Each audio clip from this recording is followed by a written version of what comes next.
Temperature of 19 degrees, a little bit cloudy and overcast conditions in the afternoon. Wind coming from the southwest. Overall, though, reasonable conditions.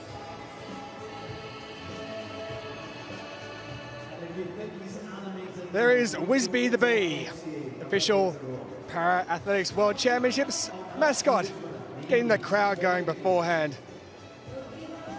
There'll be a load of British support this evening.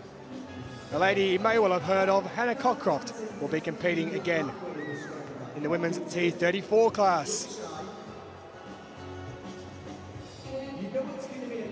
So let's just have a look at what's happening. Iraq's reigning champion Gareth Tanayesh gets us underway in the men's shot put F40 final. Luis Goncalves, silver over 400 metres, looks to defend his 200 metres title in the competition. And world record holder David Brown in his second of the heats in the T11 200-metre heats. Mina of China already won javelin and shot put.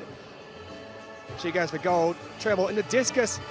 Hannah Cockcroft already won 100 and 800, never beaten in any major championship. She'll go in the 400 metres T34. Brent Lakatos, the world record holder, and going for a third gold, having claimed 200 plus 400 titles, competes in the men's 800 metres T53. And Vali Katila, the great Tunisian, he's won 100 and 400 metre gold. He's looking to emulate what he did 2 years ago in Doha when he won 4 gold medals.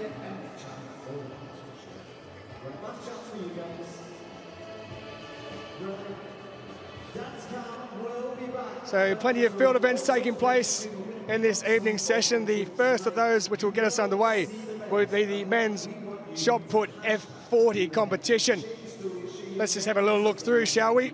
Iraq's Gareth Tanayesh, the Paralympic and world champion, will be in action. China's Zhen Zhu, silver at the Paris, bronze at the last World Championships in 2015, also takes part.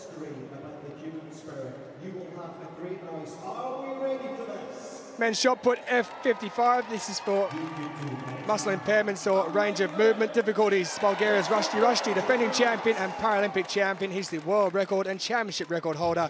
Iran's Hamid Ahmedi, who took silver in Rio, will need to gain around 50 centimetres on his lifetime best to match Ruji.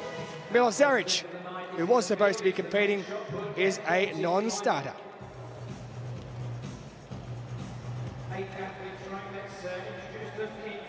Expecting a very good crowd in here this evening. Thursday night heading towards the weekend. Men's club throw 32 should be interesting as well for coordination impairment. This one, the name you're looking out for, number 9 there from Poland. Maciej Sochul, gold in 2016, gold in the European Championships, bronze back in 2015, a big name indeed. A lot of home support for Stephen Miller, no doubt whatsoever. A lot of support for many. There's his fan club, Stephen Miller. Women's discus throw, F38. Mina, gold already in javelin and shot put. She's going for the hat-trick.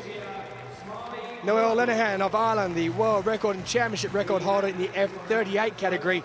She's the European champion. Women's long jump, T11. Complete visual impairment in this class. Double javelin world champion Zhang Humin of China aims to add to long jump gold. Poland's 1500 metres world champion Joanna Majur, who also runs in the 400 metre final tonight, she competes. And Victoria Karlsson, the Swede, who's reigning European champion. And the men's shot put F41 for those of shorter stature. Nico Kappel of Germany, the Paralympic champion who took silver in 2015. Kyron Duke of Great Britain, plenty of support for him with hopes of collecting another medal for the hosts.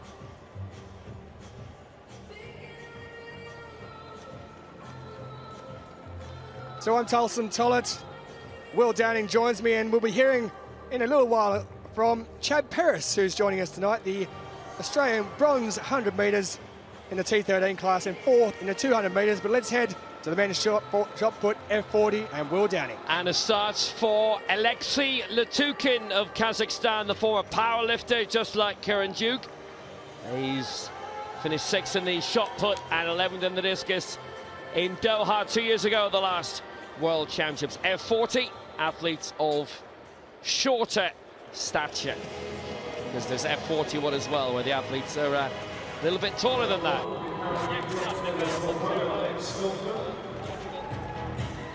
Latukin going out to 7 meters 30.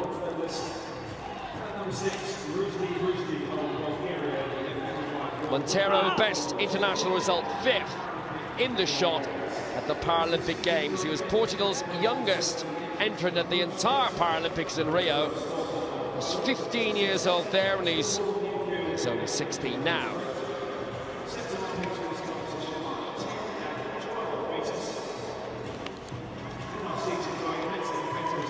Our new leader, 9 meters 45.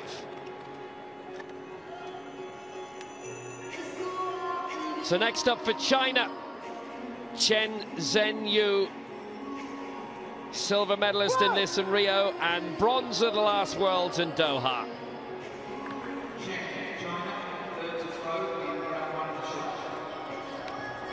It's a 10-meter throw in his career. It's a bit short of that. It's about 9 meters, but Chen will get himself into a good position. At least he's made it count.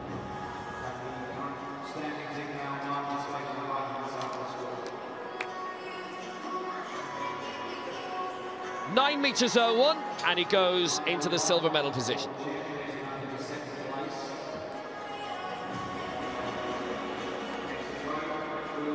Lots of field action tonight. There's 6 field gold medals, 8 on the track. And this for Croatia is Matija Slup. He's never won a major championship medal, but he's been 4th in the shot at the last Europeans and the last Worlds, but was 8th in Rio. Looking good here, though. Just shy of 10 meters. Montero, 9:45. His lead might just be under threat from the 21-year-old from Katina.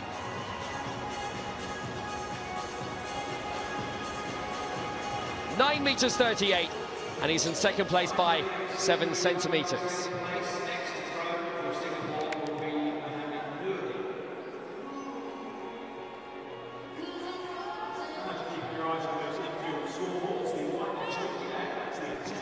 Next up for Singapore, Mohamed Durai Nordin is from Singapore City.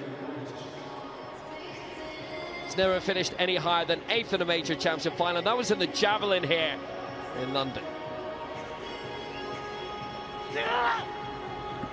He's got that out just shy of 8 meters. Be top 5 at the very least. So very quick good evening to Chad Perez, and a great atmosphere we've had in London this week. Yes, Will, it's been a great time here in London so far, and look, some big crowds in, and it's starting to fill up now, and we're really excited for a big night. And Nordin in 4th place, 784. 40,000, the highest attended session we've had so far, and we're expecting more of the same as we head towards the weekend. Abdullah El Saif of Kuwait is next. 7th in the shot in the last Worlds in Doha. He's from Kuwait City.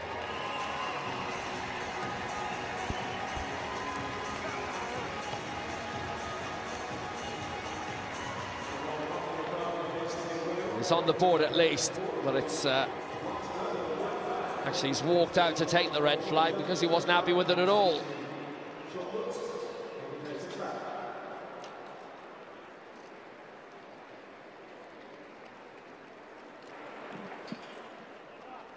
Garrett Tanaish now, the reigning world and Paralympic champion from Iraq. Gold in Rio and gold in Doha.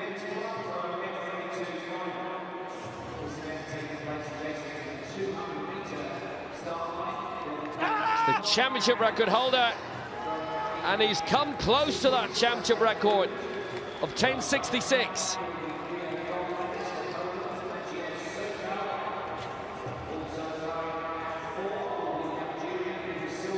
Different throwing style. It's not a spinner. It's the lead by a long way. 10 meters 34, and Tanaish is in the lead for Iraq.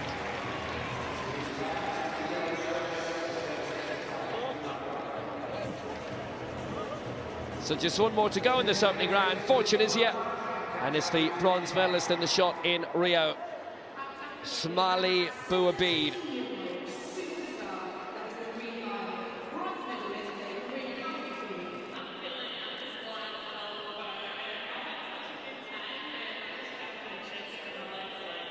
.939 at the moment would get into the medals. Might have done it, looks to be just about 9, but it's a red flag anyway.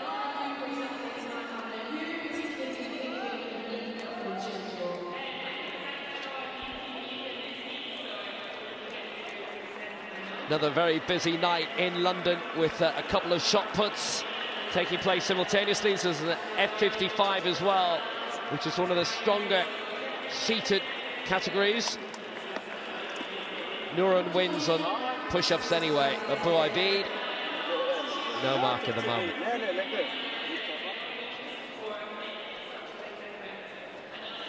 Alexei Letukin now is lying in 6th place for Kazakhstan.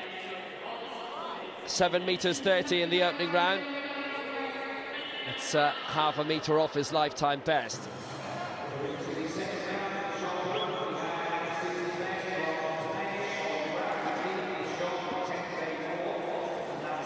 Come very close to that mark, which is 7.87. It's probably an improvement on 7.30.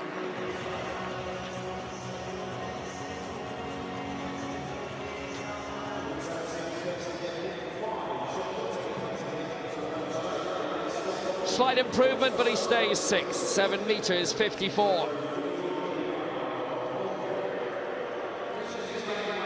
Monteiro now of Portugal.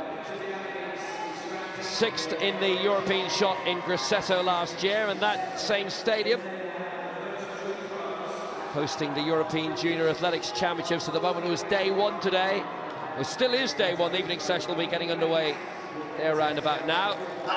We've got our own big show here, and that's a big show by Monteiro. Out towards 10 meters. It won't improve his second position, but it should get him closer to the lead.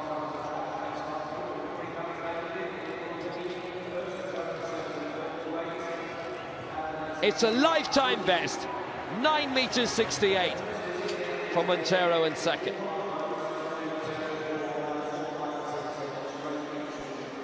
Chen now of China. Medals in the shot in the last 2 major championships. From Taizu.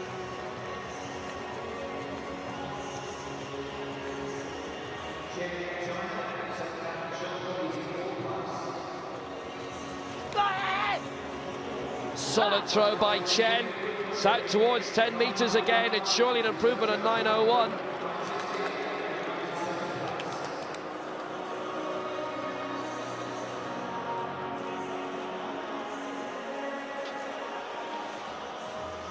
It's good throwing by Chen. Needs 9:38 to get into the medals for now in this second round, above Matija Slup of Croatia. And he's not just gone into the medals, he's gone into the silver medal position. 9 meters 76. So Slup's turn to respond immediately. 9:38 in the opening round, but has to add 30 centimeters to get a bronze spot back. Actually, add 1 on top of it and count back.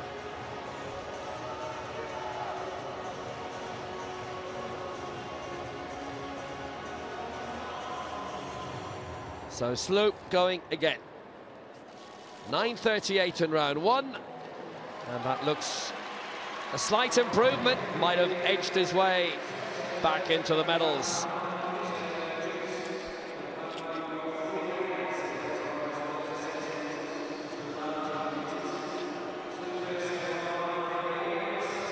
And he has lifetime best 9:81, and Slup goes second. Best position of the night. Turn of Noordin now, 7:84, down in 5th. Almost 2 meters between him and the top 4. 8:06 as lifetime's best, and he'll have to add over 1.5 meters to it in order to go above the 5th place he's currently in. That's how good the standard is among the rest so far. That's shy of 8 though.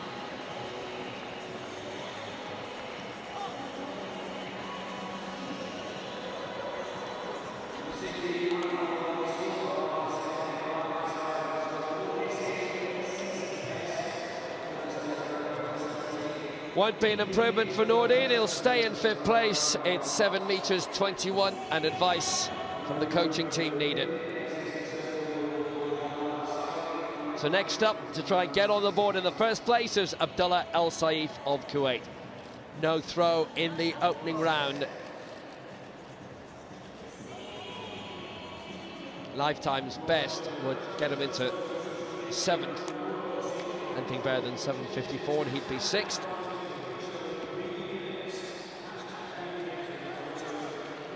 Looks to be beyond 7 meters, gets the white flag this time. El Saif.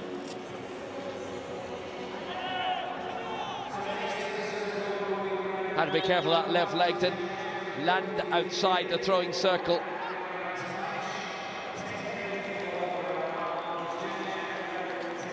Has he overtaken Lukutin?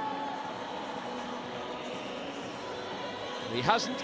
6:76. He's in 7th place.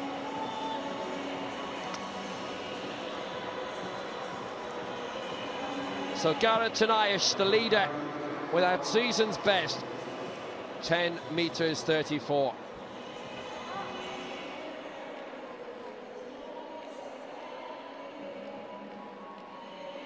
Championship record holder 10.66.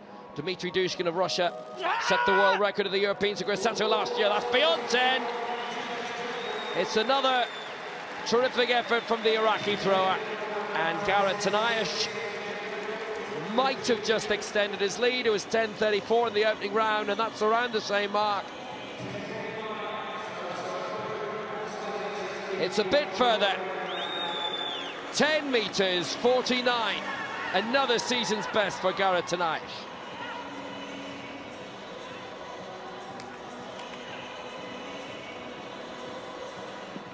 And Smali Bouabid of Tunisia. Final throw in round 2. Bronze in the shot in Rio. The lad from Tunis, 22 years old. It's beyond 8 meters. And he'll get a red flag. And that rounds off round 2. So still no registered mark, and Tanayish our leader, 10.49. Well, let's move to the track.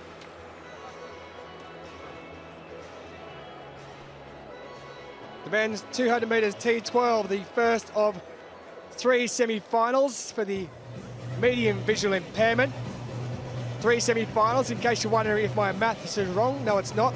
3 semi-finals because each of these runners can run with a guide if they want, which means with 12 competitors, we need 3 of these semi-finals. That man there starts as favourite in Tutu of South Africa. And Dodsby, but he likes being called Jonathan. Silver already in the 100 metres here at these championships. Silver in this event in 2015. Nasser of Algeria, 12th over 100, 4th in this event back in Lyon 2013. Zachary Shaw, wait for the cheer here for the man who was awarded a sports scholarship to Loughborough University last year. 7th over 100 metres, looking for improvement in the 2. And Mansur Abdissaradov of Uzbekistan, he came 8th over 100. 4th in Rio last year. Couldn't make it out of the heats in Doha 2 years ago.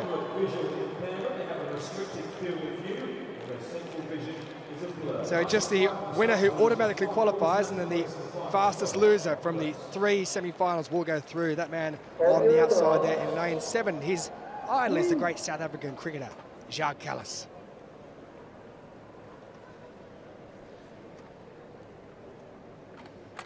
So Abdurashov in 1, Shaw in 3, Nasser in 5, and then Tutu of South Africa in 7.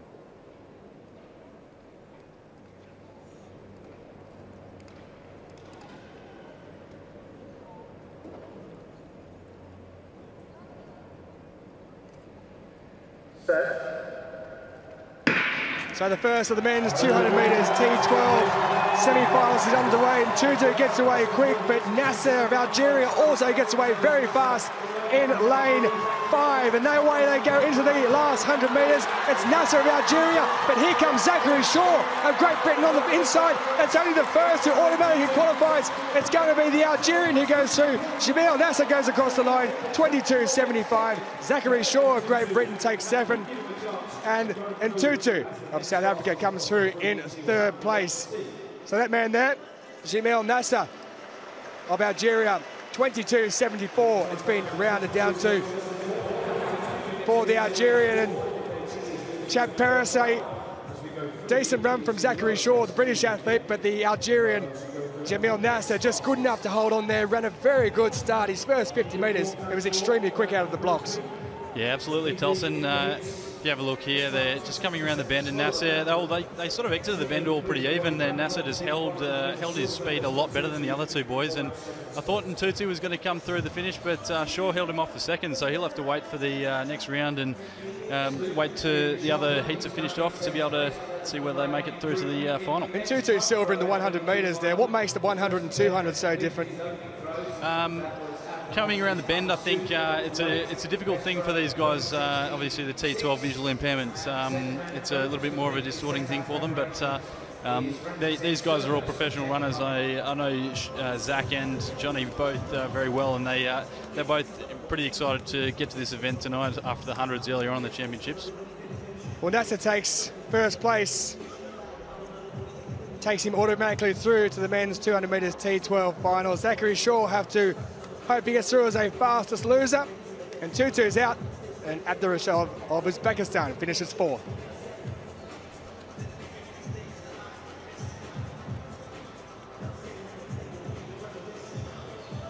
Let's go to the shot put, round 3 of the F40 class.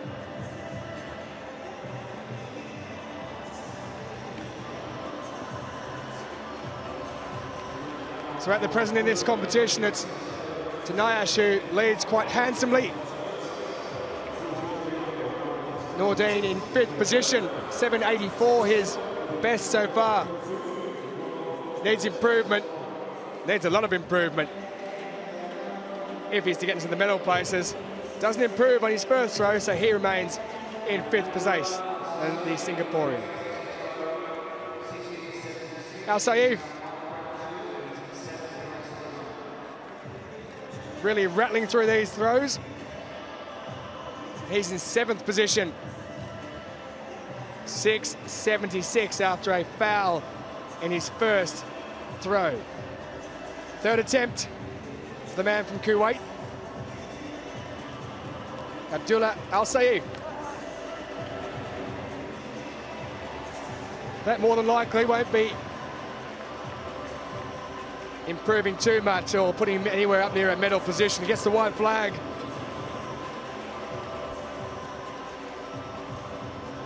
Does well to keep his balance and not foul.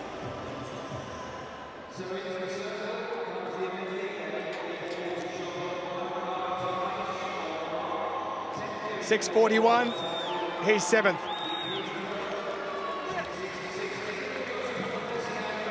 Our leader from Iraq, Gara Tanaish, 10.34 and 10.49 today. Only man to break the 10-metre line in this, and his championship record is only 17 centimetres away. Is he up for it? Yeah! He is all right.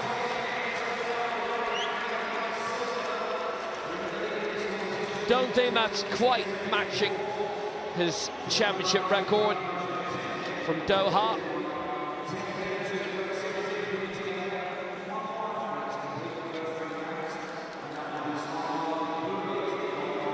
.10.32 is still solid.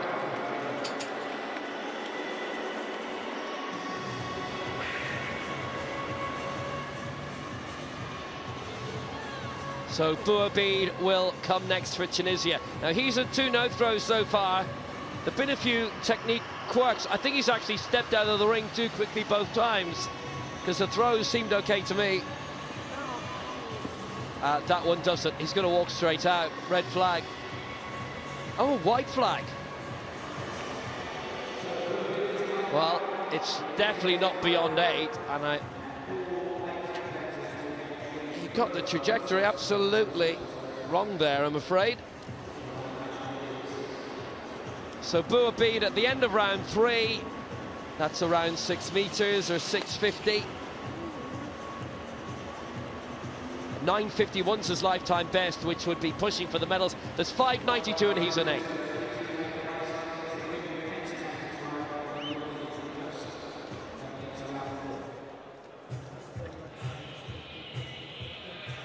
So the men's shot put F55. Stoltman his 3rd throw. These athletes take all 3 throws at the same time. 11:35 was his best with his 2nd. That one there, 2 centimeters further off, a season best, 11:37. He's in 1st position. So we've had a good crowd all week with the school children coming to the end of the school year, and they're in here again on this Thursday evening. Halfway stage of the men's shot put F40 for athletes of shorter stature, and Gareth Tanaish of Iraq is our leader. 10 meters 49. Sloop in 2nd and Chen in 3rd.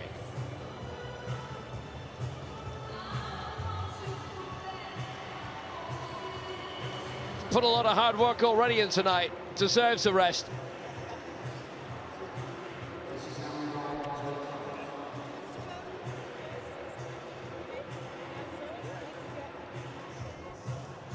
Second semi-final of the men's 200 meters T12 medium visual impairment. Going in this, the reigning Asian champion Sun Kezhao of China, and the 4-time Paralympic champion Hilton Langenhoven of South Africa. So lane 7, first of all, Asian Games champion over 200 and 400 from Incheon 3 years ago, Sun Kezhao. Lane 5 for Morocco. Gold in the 400 meters here. Madi Afri.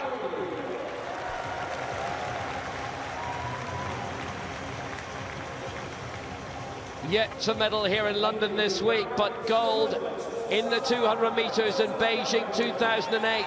It's Hilton Langenhoven of South Africa.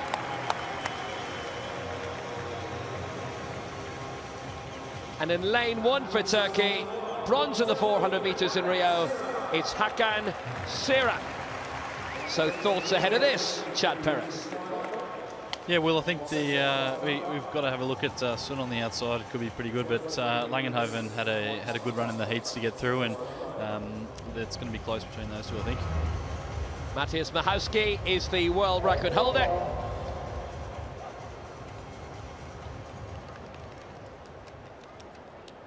.22.93 is the fastest losers time to date. There's only one winner from each heat to go through, plus one fastest loser. And they don't have Mahowski to worry about anymore, as he's gone back to T13, been reclassified. Sierra, Langenhoven, Afri, Sun. Well, they're away first time. Good start by Afri in 5. Afri's flying. Langenhoven not going too badly either for South Africa. It's only the winner guaranteed to go through to the final. Lots at stake.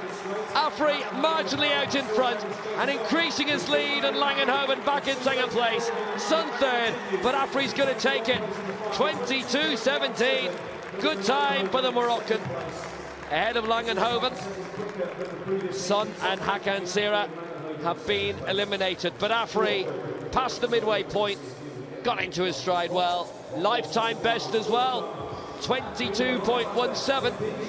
And Afri of Morocco is looking good for the final. Yeah, well, 22.17 is a good time there. He had plenty more to give to. I think he could hit the sub-22 mark come the final, but we'll have to wait and see. Yeah, it was a very good start by him, and Hilton Langenhoven as well from South Africa, who's the reigning Paralympic long jump champion, silver in the 2 in Rio, but missed out on a long jump medal here, full stop. Afri hitting his stride brilliantly, the new world 400 meters champion, and in the final 50, just increased the lead on Hilton Langenhoven to get the win. 22.17 for him, 22.92 for Langenhoven. It's quite a bit back already. So Langenhoven at the moment is in the fastest loser spot, but Afri doesn't have to worry about any of that. Job capably and comfortably done. And Langenhoven struggling a bit. That result there means that Langenhoven goes through, but it also means that Great Britain Zachary Shaw, who we heard being roared home in the opening heat, who finished in second position, he misses out on going through to the final. So the result of semi-final 2, Afri wins it. Langenhoven has to wait for the third semi-final.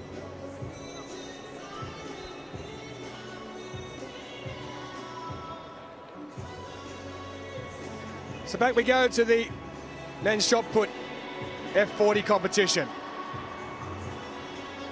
Tanayash well out in front of the moment.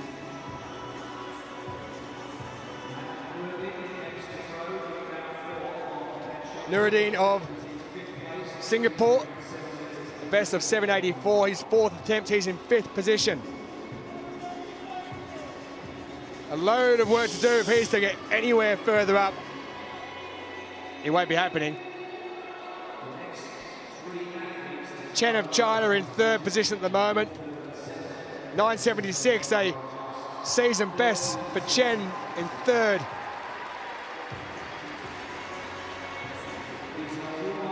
Not quite Christmas, miracles aren't happening, and Nordin will be staying where he is.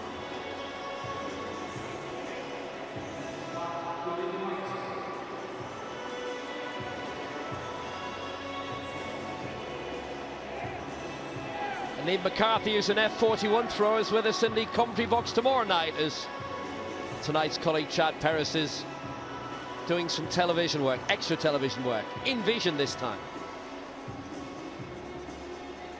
Yeah, look, Will, I think in vision probably not the best thing for me. I'll got a face for fair face radio, don't worry about that. Don't put yourself down, you're a good looking chap. It's taken a while for Nordin's mark to come up. 696 it is, so he doesn't improve. Nordin stays fifth.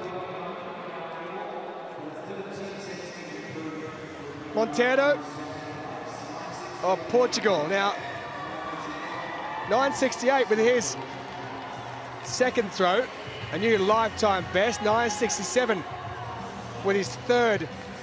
He needs to find 9 centimetres to get into the medals.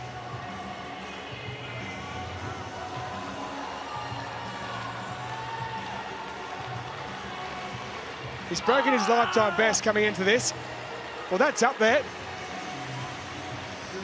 That may well be a third place throw for Monteiro. Miguel Monteiro of Portugal.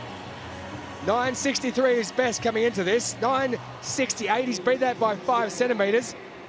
He needs to find another 9. What can he find? He can find 2. So he resets his lifetime best, but it's not good enough. He's in 4th position. Here's the man who's currently 3rd, Chen Zhenyu. Season best of 976 for the Chinese athlete.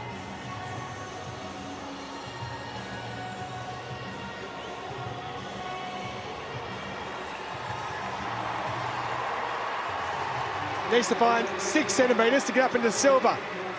Well, he might well have done that. That's tight.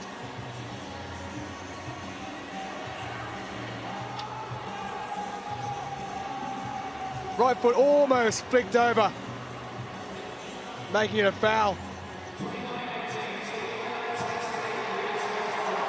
964, doesn't improve. season best, and second, it stays in third position. So Sloop of Croatia, his fourth round attempt. 9.81 is best so far. Lifetime best in silver, behind by 3/4 of a metre. Needs to get beyond that 10-metre line, and he hasn't. It would be his first throw beyond the 10-metre mark. It's a huge ask of the Croat. But his lifetime best going to this was 9.61, and he's beaten it for the second time, 9.68, but his best remains 9.81.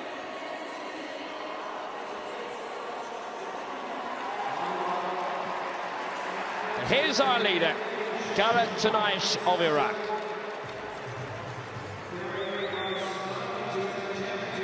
.10.49 in the second round.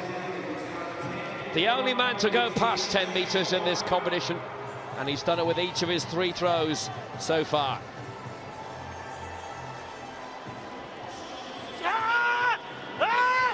He's done it again, but it doesn't look like it's going to trouble Dushkin's world record or his own championship record.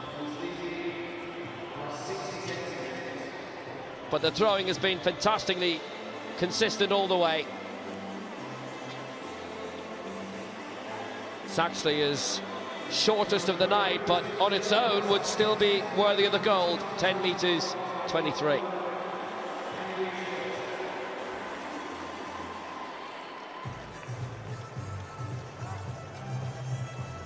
So the third of the semi-finals due up in a moment or two's time in the men's 200 metres T12, as the crowd is building rather nicely here with a great amount of British support on Thursday evening. Day 7 of 10 in these World Para-Athletics Championships in 2017. Luis Goncalves, the reigning champion, over 200 metres in the T12 category, silver already here, over 400 metres goes in the final semi-final.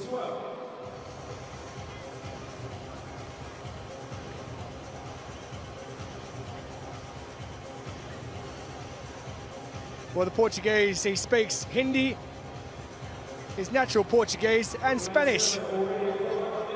Semi-finalist last year in Rio at the Paralympics. Not to be outdone though, the man inside him, Juan Munar Martinez, the man from Barcelona, who speaks Catalan, Spanish, German and English. Not bad indeed. I wish I could do that. Bronze over 100 metres already at these championships. He was a semi-finalist in Rio. Bronze in the 2016 European Championships. From Brazil in lane 3. Junior Valos Pereira. Fabrizio is his first name, if you want to call him by that. Lifetime best also set this year, 22.79. He missed out in the medals, coming 4th in the 100 metres. And in lane 1, Abel Chiprop, the 19-year-old, yet to race 200 metres at a major championship. His sister Naomi and brother Samuel represented Romania at the 2016 Paralympics. 2 other sisters, Anna and Elise, have competed in para-swimming at international level. So Hilton Langenhoven at the present time, the South African, is in the fastest loser position.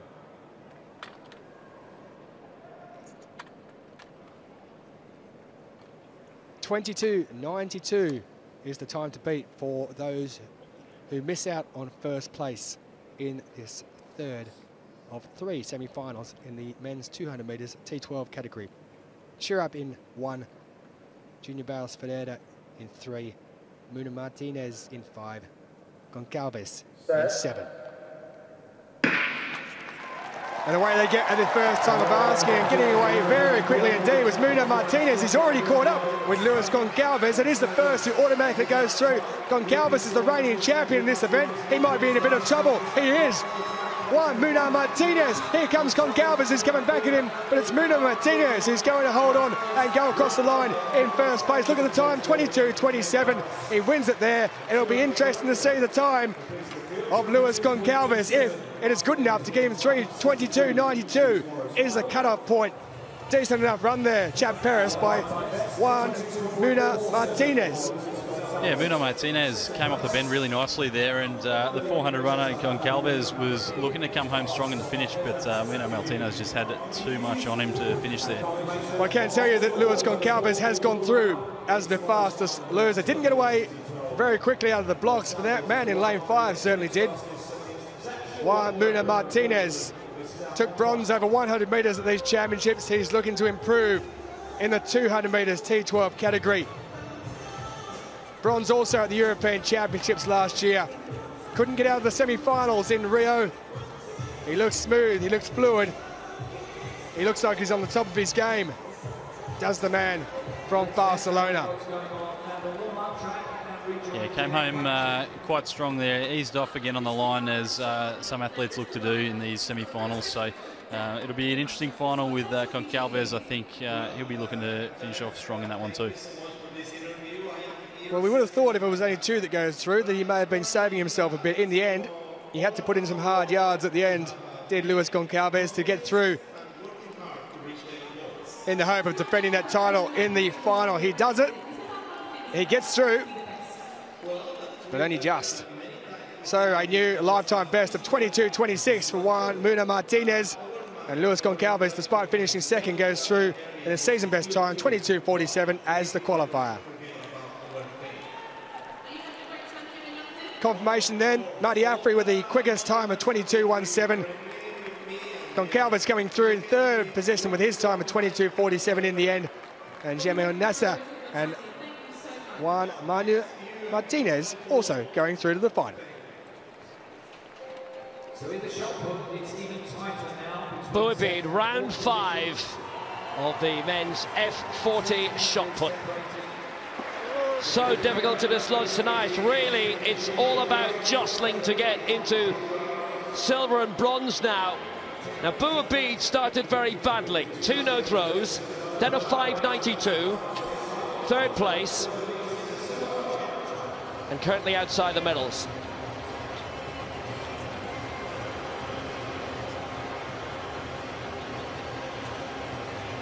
$8.75 still 5th.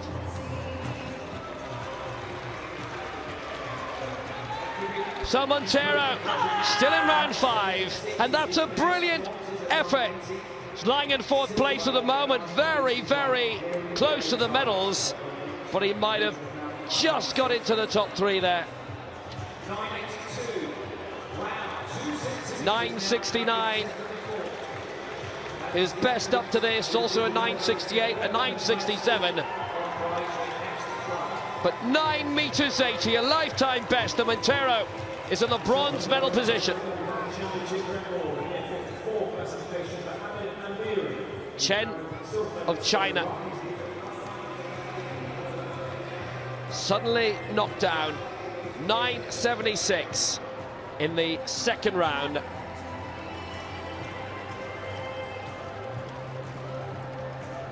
Well, chance for an instant response. And there it is. Just shy of 10 meters, but still an absolute beauty. Has he managed to get himself back in the hunt again?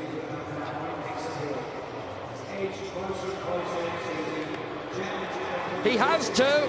9.82. He's in the silver medal position by a centimetre, and Montero drops out by a centimetre.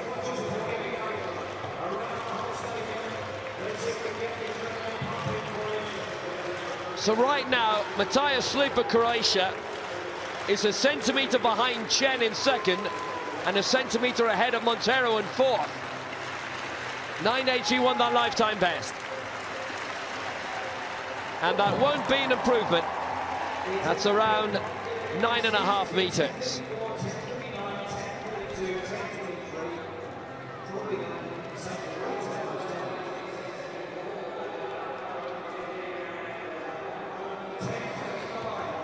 Well, he's having the night of his life, but he might have to throw another lifetime best to make sure of a medal. 9.81 still his best. That was 9.40. Right now he's in bronze. And Tanaish leading on 10:49 and on the brink of gold. He's led from the start. He's getting the crowd going now. I think he's looking for something big.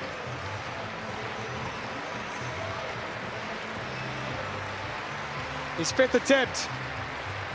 10:49 season best to date for the Iraqi. Right down over 10 again. Doubtful though whether it's going to be any further than near on 10.5 metres he set with his second one.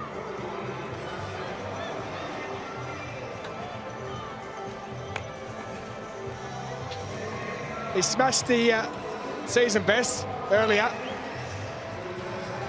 10:35. I would have beaten his season best coming into this by 2 centimetres, but hasn't improved.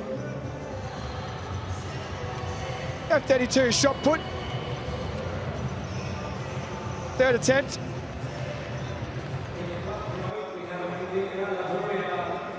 Club stroke.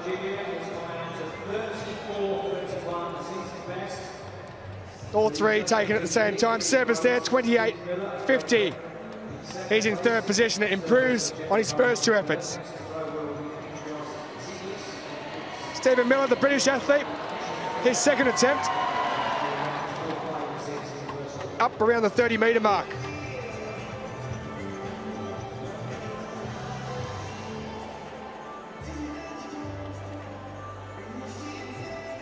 Improves by 7 centimetres. He's in 2nd place. Here's the man from Newcastle. But as the leader after his first throw of 34.07.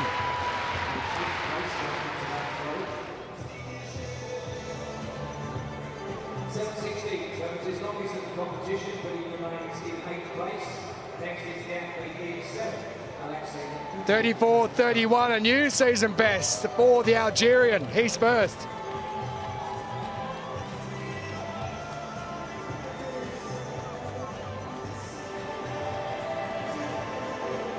So back to the shot put men's F40 category for those of shorter stature. Alexei Lakutin of Kazakhstan. 6th in Doha 2 years ago. Has some work to do to improve on that. His final attempt, a season best of 7.54. That was with his 2nd throw.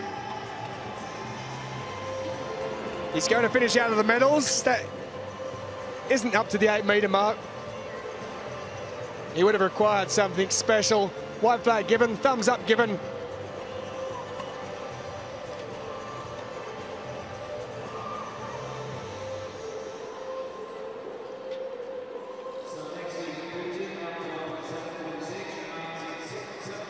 .746, doesn't improve. Season best 7.54 though. He'll be happy with that. He finishes 7th.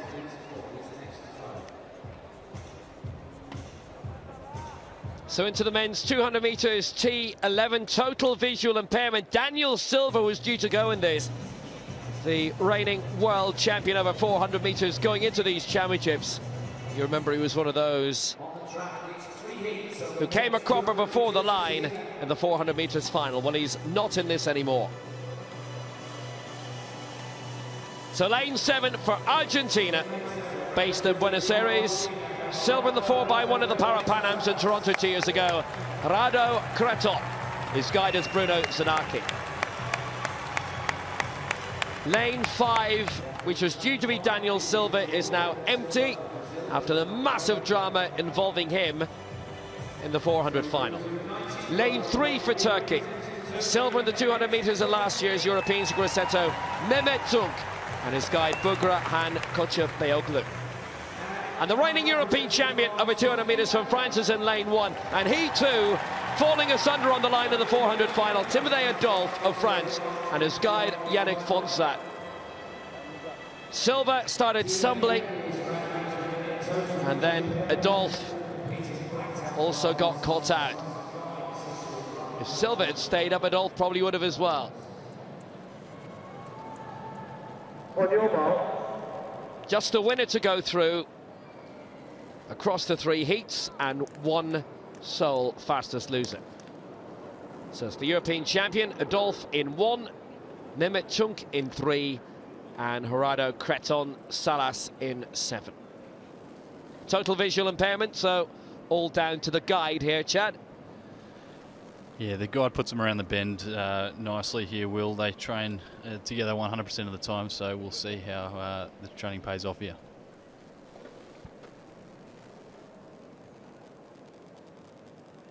Double European champion over 100 and 200 Adolf. 4 European crowns to his name. Adolf in 1, Mehmet Chunk 3, Creton 7. They're away first time.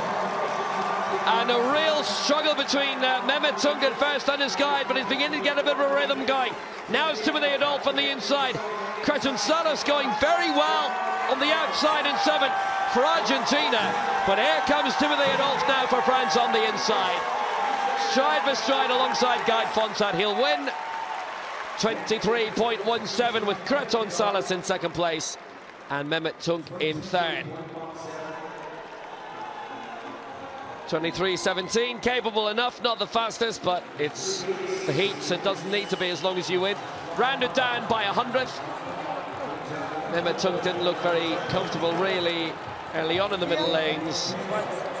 He's eliminated in 3rd. Creton will have to wait as the fastest loser. But decent win for Adolf, didn't need to do a huge amount there. Yeah, I think they would have looked at the list at the start of this and known that coming onto the home straight and finish, they were always going to be a good chance of getting up in this one. And yeah, the boys eased off quite a lot once they knew that it wrapped up. So the guide had a pretty good idea of what was going on, sitting on the outside there of Adolf. So yeah, through to the next round, and good job from the boys. At 23.16, the winning time. You'd have spotted as well, almost Chunk and his guide, Koçabeoglu, almost colliding a few times. Lots of communication between the two just to stay in an even keel, but Timothy Adolf didn't need that and will be looking to make good after that calamity at the end of the 400. So Timothy Adolf is through to the final, 23.16, and Gerardo Alberto Creton Salas with a lifetime best has to wait 23.62.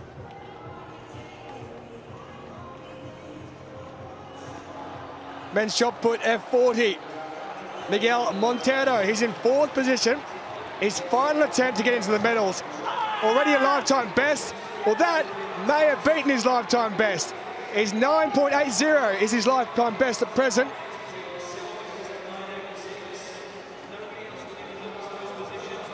.963 was the best coming into it, so he's gone 17 centimetres better than that so far.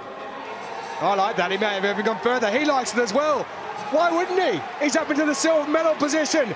9.86. What a final throw by the Portuguese athlete Montero.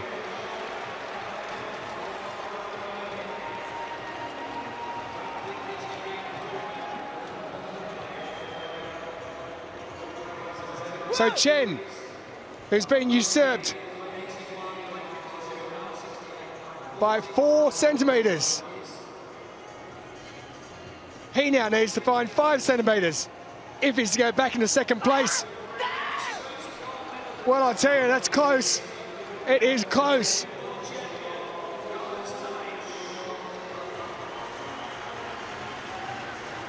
We may use the term a fair bit, there are centimetres in it. But this time, we're right. Literally. 9.67, so he has to be content with bronze, just Chen Zhenyu. Silver at the Paralympics last year. He takes the same as what he got back in Doha. So 2 throws remaining, and Matthias Sluber-Croatia is suddenly outside the medals. 9.81 compared to Chen's 9.82 in the bronze medal position. Lifetime best of 9.81 it was. He needs another. 9.86 would be the silver. But that's not going to do it. Literally, he has given it his all. And it will be 4th for him. It's 4th again in the shot, as it was for him in Doha in the last World Championships. And it really is hard lines for him as he misses out by a centimetre. And it means that Tanaish retains his world title for Iraq. And Sloop, it's fourth. I don't know if you can ever content yourself with fourth place. But Tanaish is now confirmed with his third consecutive global gold. His second world title with the Paralympic crown in Rio in between.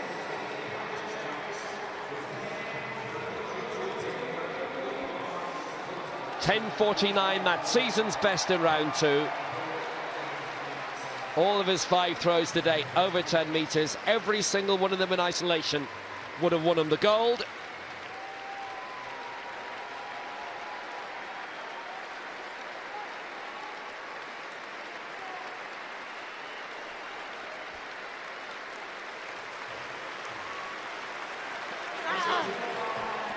Well, that's 10 metres again. That would have won gold in its own right. His competition is done, and he's the world champion for a second time for Iraq. It's a thumping victory. They're very solid when it comes to the throwing competitions, and Tanaish, the Paralympic champion, retains his world crown. Came close to his championship record, and glory is his again.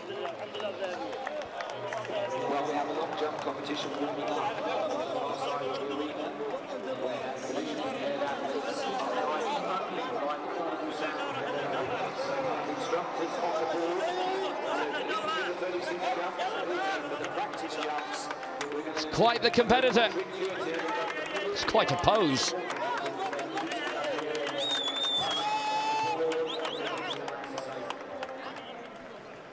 Tanaish wins gold, retains the title for Iraq. 10 metres 49, with Montero the silver for Portugal, Chen the bronze for China, and Sloop for Croatia unlucky.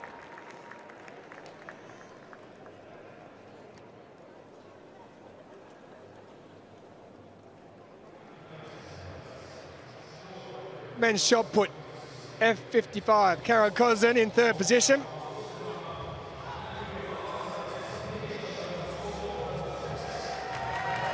Well, that's out there over the 10-metre mark. 10:32.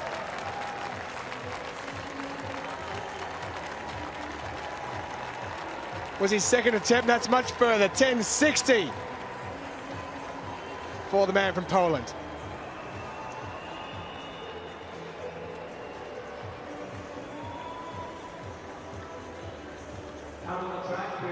So the men's 200 metres T11, second heat. David Brown, the world record holder, and Di Dongdong of China, the two to look out for.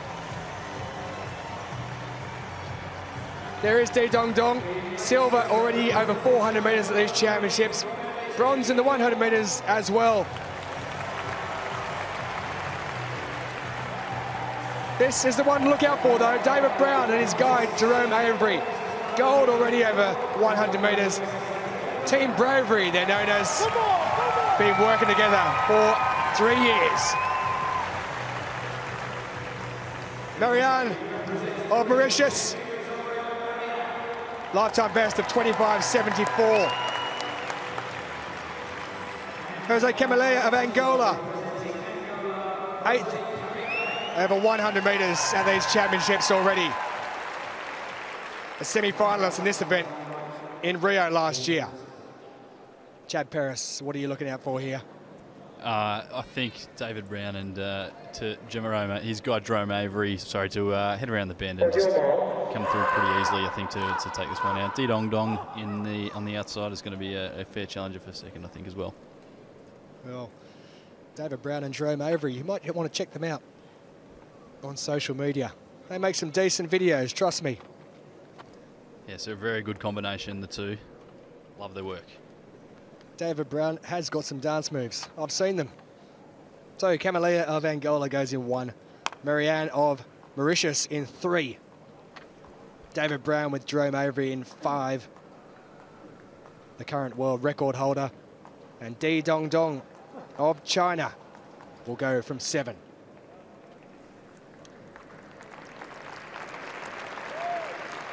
The 400-metre champion, Descarrega Pugdeval of Spain, he'll go in the final heat. And away they get very, very quickly indeed. David Brown and Jerome Avery were out of the blocks and they are rocketing around into the home straight. Di Dong Dong in second position. It looks as though it's going to be a race between those two at the moment. It isn't going to be a race between anyone, because unless there's a major mistake, it is going to be David Brown who goes across the line. Di Dong Dong coming back slightly. David Brown's going to slow up as they come down to the line, but he takes first place in a time of 23.03. Di Dong Dong going across with Mao Diye, his guide, in second place. 23.03, the time there for David Brown and Jerome Avery. And Avery really getting the crowd going for that man there with the American face mask on, David Brown. 23.03, Chad Paris. Yeah, David Brown, really good runner as he comes off the bend, and they just eased off a lot. You had Jerome Avery, who was in his ear the whole home straight, just telling him what's going on, and that's what a really good guide does from Jerome Avery, just talking to him the whole way as they go down there. And Di Dong Dong coming through in second place. He'll be watching out for the next results to see if he goes through or not.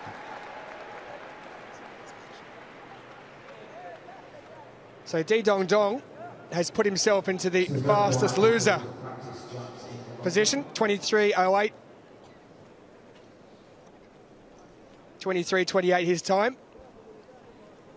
So David Brown doing it rather easily. Jerome Avery just looking across at him there, finding out where D is on the outside, letting Brown go across the line. But D looked good coming around that bend into the 100-metre mark there, but they work so well together, don't they, these two, David Brown and Jerome Avery? Yeah, they do that very well. Obviously, they spend a lot of time together. These guys, they not only really good mates on the track together, but off the track they're very, very good with each other too. So, as you said before, they make the videos. They got the dance moves, and David Brown's got the moves on the track too. He has it that. He can back up what he does with the dance moves as the times he puts on the running surface. That record, in the world record, it's set in Walnut in California back in 2014. So a 3-year-old record for David Brown. Perhaps in the final we might see something special and we might see another world record broken. We've seen plenty of them at these championships. 22 coming into today.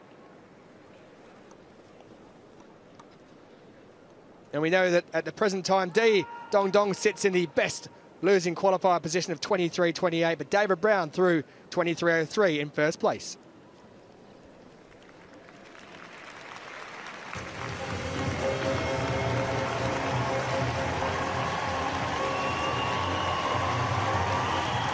F55 shots, third attempt for Hamid Amiri of Iran. All 3 attempts, remember, coming together. Amiri, silver in the shot in Rio. And that's a good one. Up around the 10-metre mark. He's had 2 no throws. Might be a championship record. There's a mix of 54s and 55s here. And that is a championship record for Amiri, 10.15, and he goes 4th. Rushdie. 3rd round throw coming. The reigning European, world and Paralympic champion, world record holder as well. That's a monster of a throw by Rushdie. Absolute monster.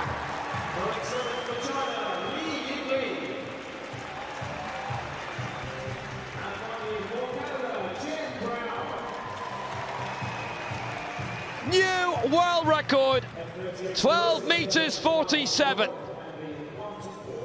He's the ISIS hold to the shot put. 6 rounds of throws coming up. Quiet for practice.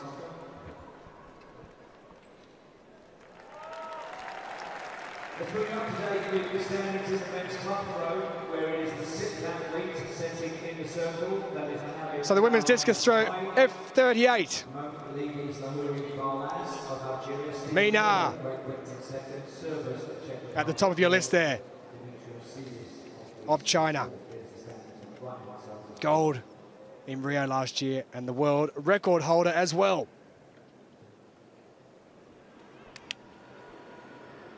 Mina then, with her very first attempt of the competition. The reigning Asian, world and Paralympic champion. Gold already in the shot and the javelin here, and that is a superb throw beyond 30 by Mina. She's been winning major titles since 2008.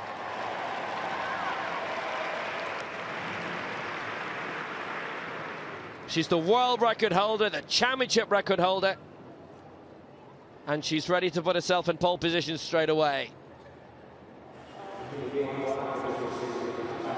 Championship record with the very first throw of the competition, 34.36. She's already the one to beat, but it's been a great week for Latvia. Silovs with the goal, Diana Dudzite with 2. They're really good when it comes to the throwing competitions. Ingrida Priede of Latvia is next. The 2002 world champion when it was held in Lille. Stadium has gone silent because as one of the visual impairment long jumps is on, which we'll be showing you a lot of later. It's a bit incongruous. You've got maybe 15,000 in the stadium tonight and they're all silent. Even Priede is silent. Too wide, and that will be a no throw.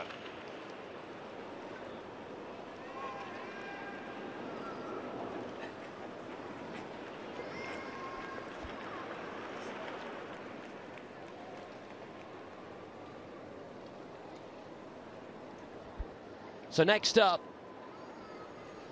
the regular champion Eva Berner, the former European shot champion from 2014 in Swansea. She's been winning major medals since 2008 in Beijing. She won the silver in the shot, very good in that.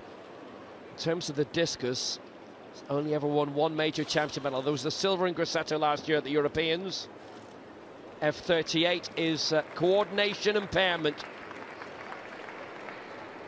The least impaired of the 38s.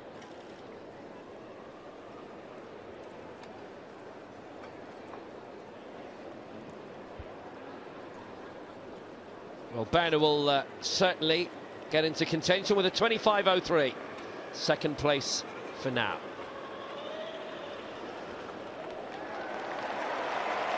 So now, for Canada, the reigning Pan Am champion. Home soil in Toronto, gold in the discus, silver in the shot. Then reverse those positions with her teammate Jen Brown. So Vassell, who's with Cruiser Sports in Mississauga, where Pearson International Airport is. Vassell, that's a flyer, it's beyond 30, and she'll go into second place. From Orangeville, Ontario. Bronze in the discus in Doha at the last World Championships and was 4th in Rio. She's going to be in the top 3. Top 2 for now. 30.35 for Renee Vassell.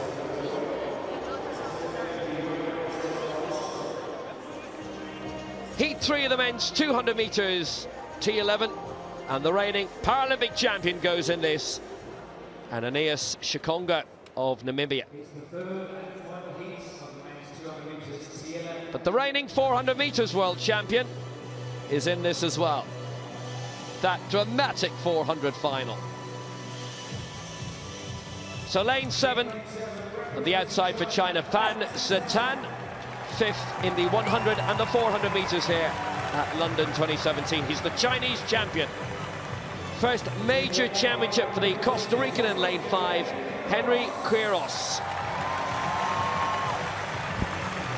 The Paralympic champion over 400 metres, who won gold in that extraordinary 400 here in London for Spain, Gerard Descarrega Puigdevall.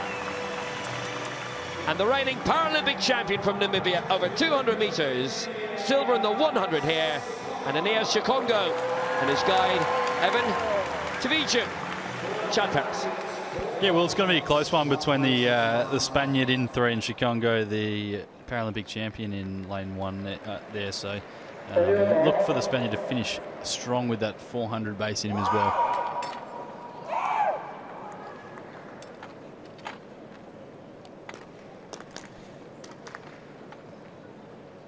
Chikongo went out in the semi-finals of the 400 metres, as did Fan Zatan. So Chikongo, the Paralympic champion, in lane 1. Descaraga Puigdeval in 3. Kairos in 5. Fan Zatan in lane 7.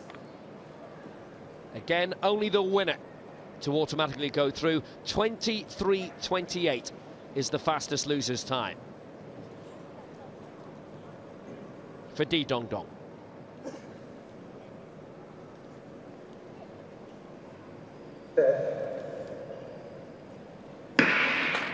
Away they go, first time. It's a good start by Kairos, notably. Descaraga Puigdeval moving up, and Chikongo as well now on the inside for Namibia, but Fan Zatan looking very, very solid in his second major championship. Fan Zatan might be on the way to overthrow the Paralympic champion. I think he will. Fan Zatan for China, and Chikongo in second place, and Descaraga Puigdeval, the new 400 metres world champion, is out in third place with Kairos in fourth, and that's a real turn-up for the books. Fan Zatan has never won a global championship record before, but 22:97 puts him into the final, and the Paralympic champion will have to wait and see if he goes through. It's an Asian record for Fan Zatan, and Chikongo is out. The Paralympic champion will not make it as the fastest loser. Yeah, that's a very, very big surprise there, Will. I think we're all expecting Chikongo to come through and take that one out quite easily, but Zatan Fan has just blown away the competition there, and yeah, they came off even off the bend, and held off Chikongo nicely to finish. Well, that's really extraordinary. Fan Zatan, he went out in the semi-finals of the 100 and the 400 here. His best ever finish was fourth in the 200 final in Rio. Didn't reach any other final there, but he's in the final of the 200 here, and the Paralympic champion from Rio has been knocked out. Chikongo in the inside lane, and Descaraga Puigdeval, silver in the Europeans in 2014 in Swansea over 200 metres. Eliminated as well. Fan Zatan has taken out two of his biggest rivals, and it's a new Asian record of 22:96 as well, alongside his guide Huang Xihui. Had a little look across to make sure he'd won. Fan Zatan, a new lifetime best, Chinese record, Asian record. Chikongo of Namibia and Descaraga Puigdeval of Spain, they are out. Fan Zatan with the fastest time, Brown, Adolphe and Di Dong Dong all in the final.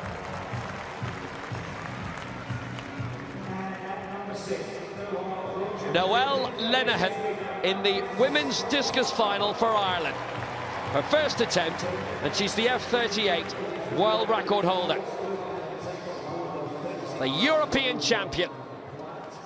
It's a solid 30-metre plus effort. Ireland with 5 medals already. Niamh McCarthy and Orla Barry, also from Cork, winning silver medals in the throws. And Noelle Lenihan looking to complete the hat-trick. She's the European champion from Grosseto, from North Cork AC. Second place, silver medal position with a first throw, 30 metres 94.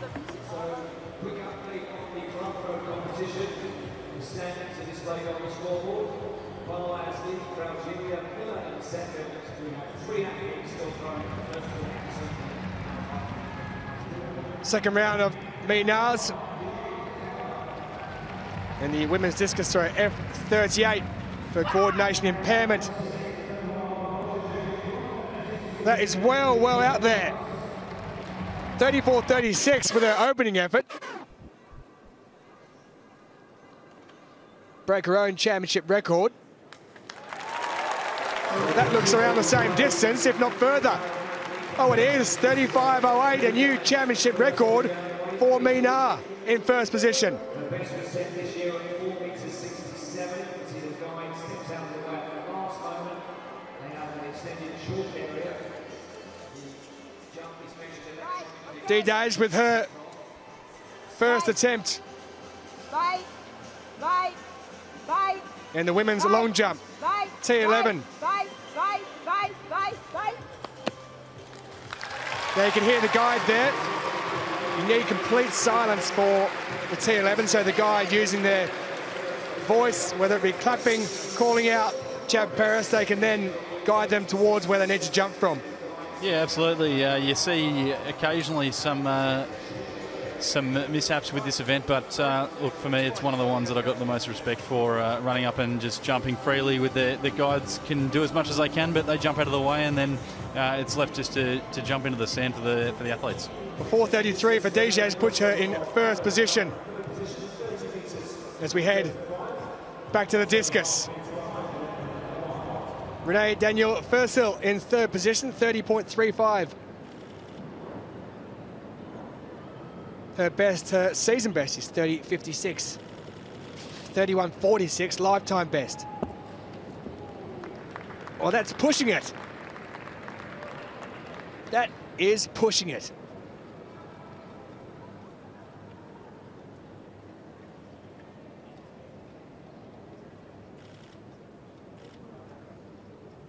Well, it's well over 30 metres for the Canadian.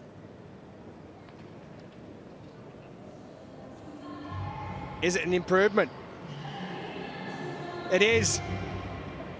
53 centimetres further, a new area record for the Canadian. Fursil, she's third. So Ray Anderson of Australia, 20 years of age, 8th in the Paralympics. Silver in the javelin already at these championships for Ray Anderson.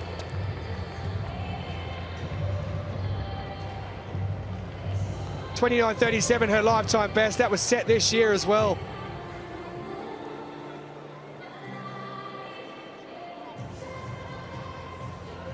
Well short of that.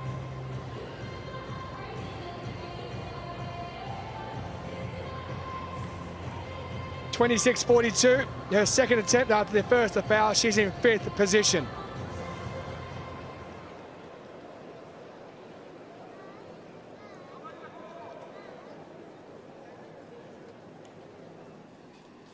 So now, the long jump. T11, complete visual impairment. We're in the first round. Ronja Oja of Finland, whose guide is her brother, launching out to around 4 meters. We've already seen Ayola Dedai of Italy go out to 4:33. Joanna Mazur, well, she's going to have a busy night because she's in a track final later. 1500 meters champion from this week. She had a no jump. Obviously, they're relying on the guides here, Chad. It's an extraordinary event. Yes, it is, Will. Extreme respect from the crowd here as well. You could absolutely hear a pin drop in here, and that's very, very helpful for the guides along with their athletes especially. So brother Jesper, who is the guide, they're from Espoo. Silver in the long jump last year, 4 behind Victoria Carlson, 4 meters 20, and Ronja Oja is in the silver medal position.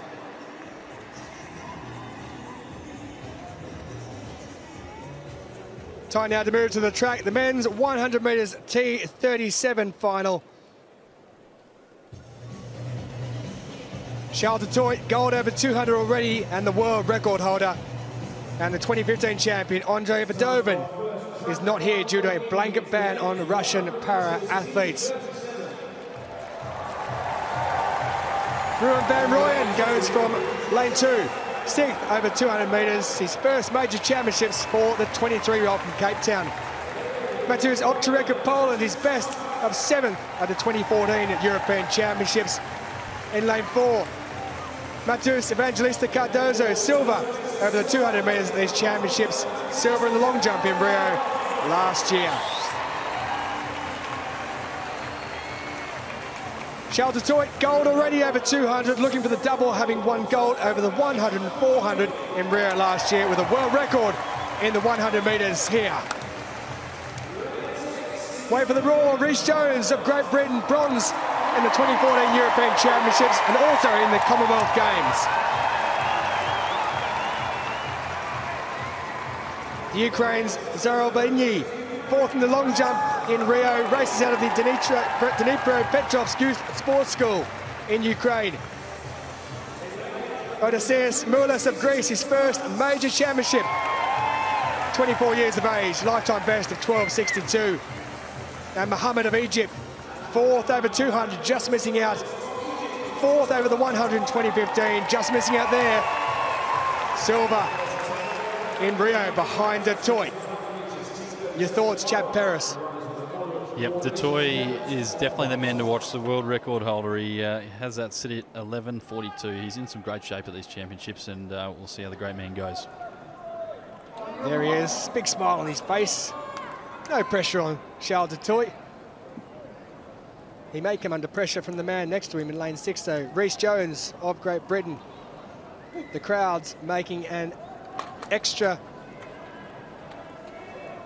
help for those British athletes at these championships. Those who raced here back in 2012 said the same thing. Some are still going. They say it at these championships as well.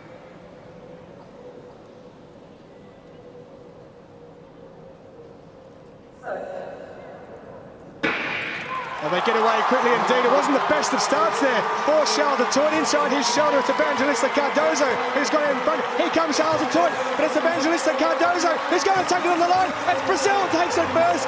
It is silver for Charles Dutoit, and it's Ukraine's Zarobeny who picks up the bronze medal. Well, what a start indeed by Matheus Evangelista Cardozo with a time of 11.49 seconds.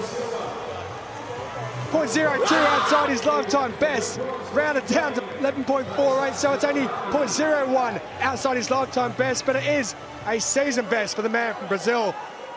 Charles Dutoit picks up the silver medal, and it's the man from the Ukraine in lane 7, Vladislav Zarobeny. Isn't that nice to see? Thank you all to finish this race, and we love you, Jesus. Thank you very, very much. Amen. Well done, guys. Brilliant to see the athletes getting together, hugs all round, but Chad Paris, a shock there perhaps, but Evangelista Cardozo, what a start he got away to. Oh, he got off to an absolute ripper of a start, and Charles Dutoit probably not as good as he would have liked, but Evangelista Cardozo, 0.01 outside his lifetime best. He won't worry about that. He's taken the gold out. Very, very impressive run. He held off Charles, coming hard at him at the end, but yep, Cardozo gets the gold. Charles Dutoit coming in silver position. Well, Evangelista Cardozo, silver here in the 200 metres. Behind Charles Dutoit, positions have been reversed. He's finally picked up that gold medal. He took silver in the long jump at his home Paralympics last year as well, did the Brazilian. He missed 2015, I should say, with a broken leg. So disappointment in 2015. No such disappointment in these championships. Mohammed got away very well on the outside as well from Egypt. He looked like he was in there with a chance. It was a battle for third place between himself and the Ukrainian Zarobeny. But he picked up fourth position, did the Egyptian. Evangelista Cardozo with a season best, 0.01 outside his lifetime best, 11.48. Charles Dutoit, a season best for him of 11.55. And third place to Zarobeny of Ukraine, 11.69, lifetime best for him. Women's long jump T11 in the opening round, and it is Zhong Humin of China.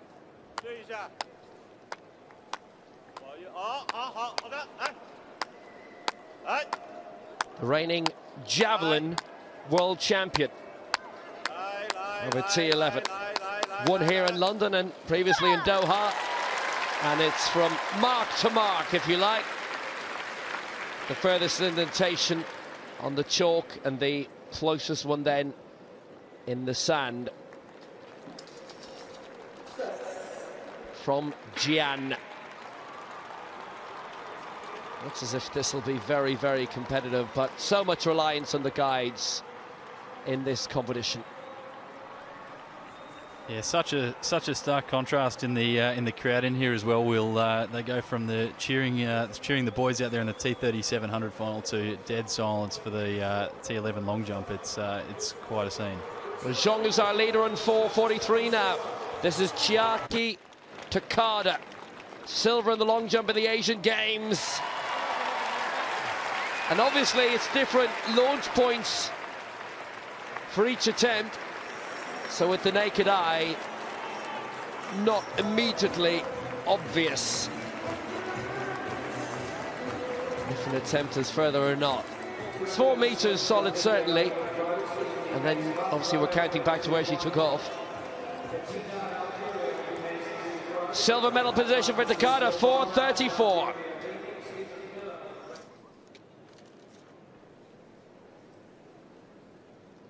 Unfortunately, I think she's timed out on that, so it's a foul in the women's long jump. Baggery Jetty with his 3rd attempt. And yeah, 55 shot put. The Iranian who picked up a gold medal at this stadium back in 2012 at the Paralympics. 5th in these championships in the discus to date, and 4th in this event in Doha 2 years ago. It's an improvement. He's in 3rd position, 10:79. And we will return to see Jedi later on.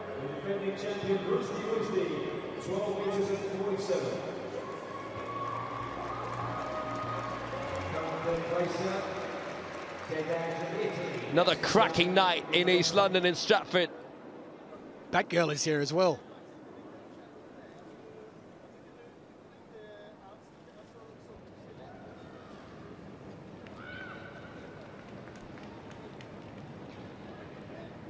It's Fussell in the discus in the 3rd round. New North American record with a previous throw. It's beyond 30 meters again. Maynard, the runaway leader at the moment, with Noelle Lenhen in 2nd place for Ireland. 30.94 for her, Vassell 30.88 last time, but she stays in 3rd place. 30 meters 27 that time.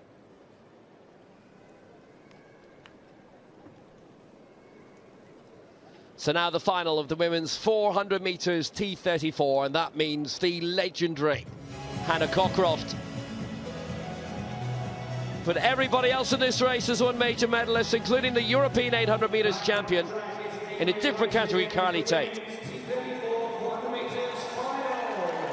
Hannah Cockcroft, the 9 times world champion. 5 Paralympic golds, a real British hero.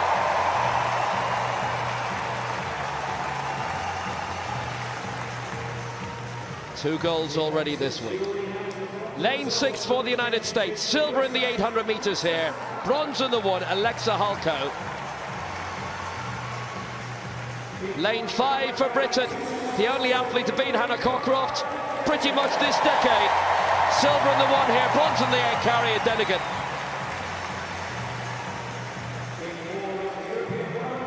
Lane 4 for Belgium. Bronze in the 100 and the 400 in the Europeans in Grosseto last year, Joyce Lefebvre. Lane 3 for Great Britain. Medals in the 1, the 4 and the 800 in Grosseto for Carly Tate.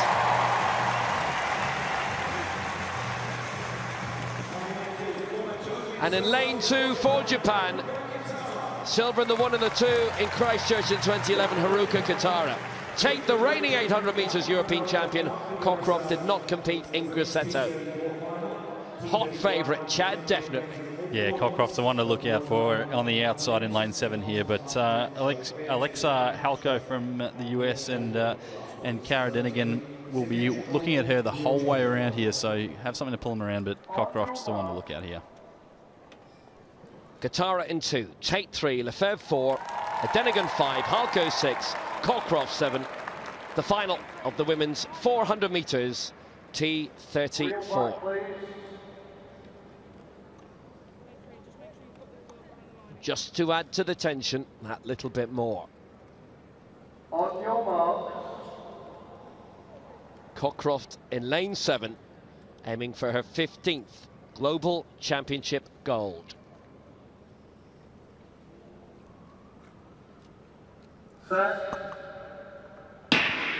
Away they go in the 400 metres. Cockcroft with all the home support. The home straight is full. Say around 15,000 here tonight. All eyes on lane 7. But also going 1 and 5 is Cara Denigan for Britain. And Tate is flying for Britain as well. They've got their eyes on a clean sweep. Halko's in the best position to deny that. But it's Cockcroft flying well in lane 7 on the outside. And Denigan almost moving up with Halko on her outside. Between these three at the moment, Cockcroft looks to be well out in front. She's in lane 7 after all. Halko doing her best to keep up. And Denigan also for Great Britain. But it was in this track where she did the famous double in London 2012. And in London 2017, Cockcroft's going to do it again. She's on her way to glory. What a brilliant athlete. The 10-time world champion. A home hat-trick for Hurricane Hannah. 58-30. Tate the silver, and Denigan the bronze, and a championship record to boot. 58.30 seconds for Hannah Cockcroft. A fantastic athlete. 3 competitions, 3 golds. Yeah, well, you can see she's very, very pumped up with that result, and sitting on the outside, didn't look at an athlete for that whole race, just pushed around, and what a sensational win, and tops off at championships, and what a great champs it has been for her. Denigan taking the bronze medal, and normally when we have a Cockcroft gold, everybody's on their feet to the echo, but obviously we've got the blind long jump on at the moment as well, but Cockcroft, well, she's done it once more. She has never been beaten in a major championship race, the 10-time world champion. And to show you how well Cara Denigan actually did, she came home inside, or should I say, Alexa Halko came home inside that championship record which Cockcroft set in Doha 2 years ago. So there was nothing the matter with Alexa Halko's effort. She just couldn't catch the Hurricane Cockcroft. Cockcroft is too good for everybody. Sailing away in lane 7, the outside lane, and at this stage I think everybody knew that the game was up and that Cockcroft was on the way to another terrific victory. The stadium where she became a national hero in Britain. So much hard work behind the scenes, training on empty tracks and wet Wednesdays in November. It's all worth it in the end. A truly great athlete and one of the most famous names in Britain. Another supreme effort by Cockcroft, and she does her 2nd World Championship treble, the same treble that she did in Rio.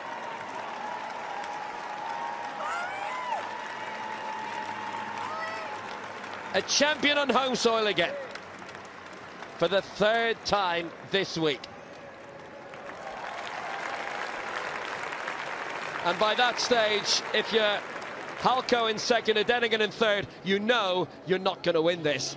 Yeah, exactly. Will they coming off the bend that home straight? They knew that they just had to solidify their own positions in that race, because it was all Hannah Cockcroft right from the start. There, she got off to a good start, went down the back straight, very, very strong, and finished up nicely. Confirmation of Hannah Cockcroft's 10th world title, championship record 58.29, with a North American record in 2nd for the United States, Alexa Halko, and Denigan the bronze.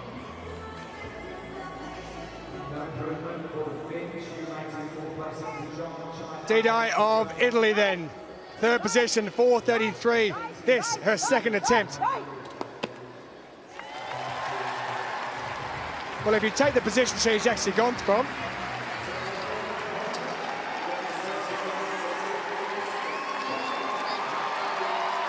three and a half metres you saw there on the far side, but it's gone further than that because it gets measured from where she jumps.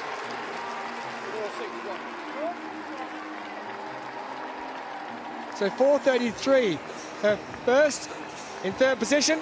She's now in first. 4:61 for Didi. So Noelle Lenihan in the discus. It's the third round, F38.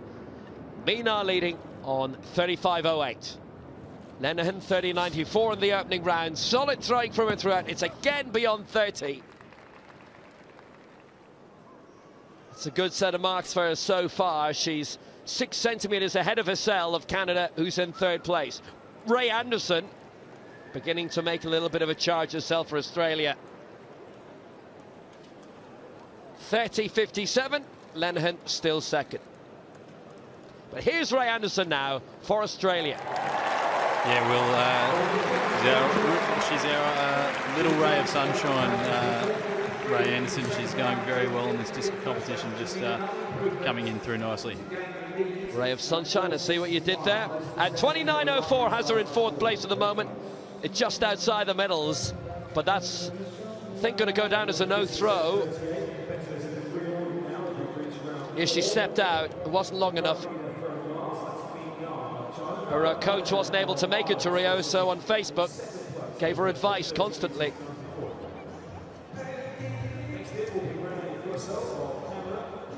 Her coach being Kerry Smith. Back to the long jump. Zhong in first position.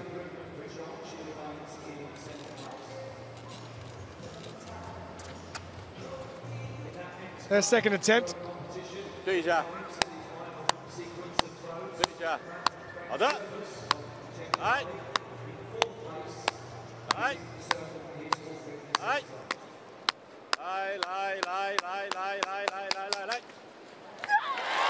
So there she goes, 4:43 with her opener, which was a lifetime best.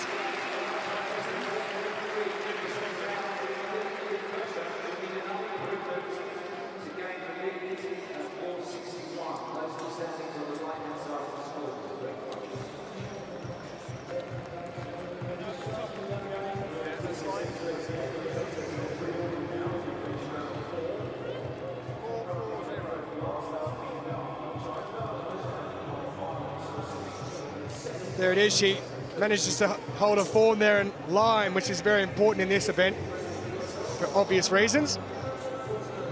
Second position then behind Didi, 4:40.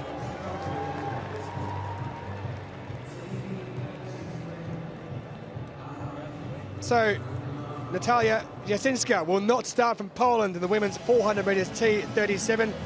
Natalia Kobza looking for double, having already won 200 metres T37, but Georgina Hermitage of Great Britain goes in this one.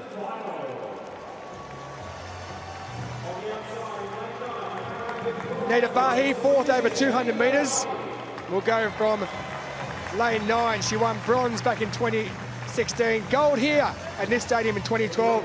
Liesel Hoos of South Africa, fifth over the 200, seventh in Rio last year. There she is, Natalia Kobza, gold over the 200 metres already, looking to complete the double. Jiang Fenfen, fourth in Rio last year, but was part of the gold medal 4x100 team there.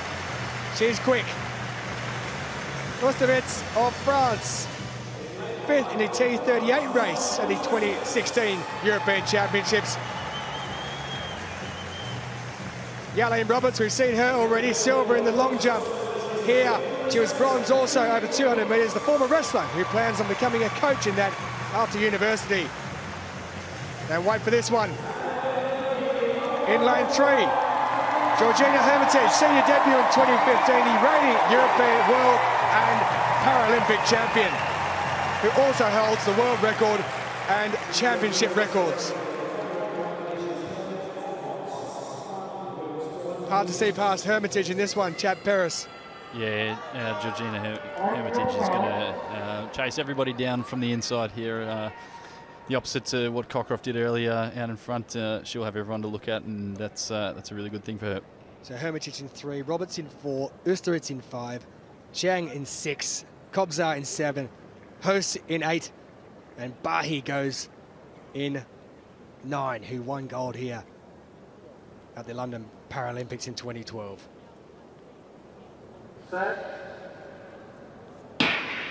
Away they go, all getting away sharpishly. Hermitage on the inside will be seeing everyone in front of her. She's already come up on Jarlene Robertson, overtaken both her and Usterit. On the inside she moves, looking very, very good indeed.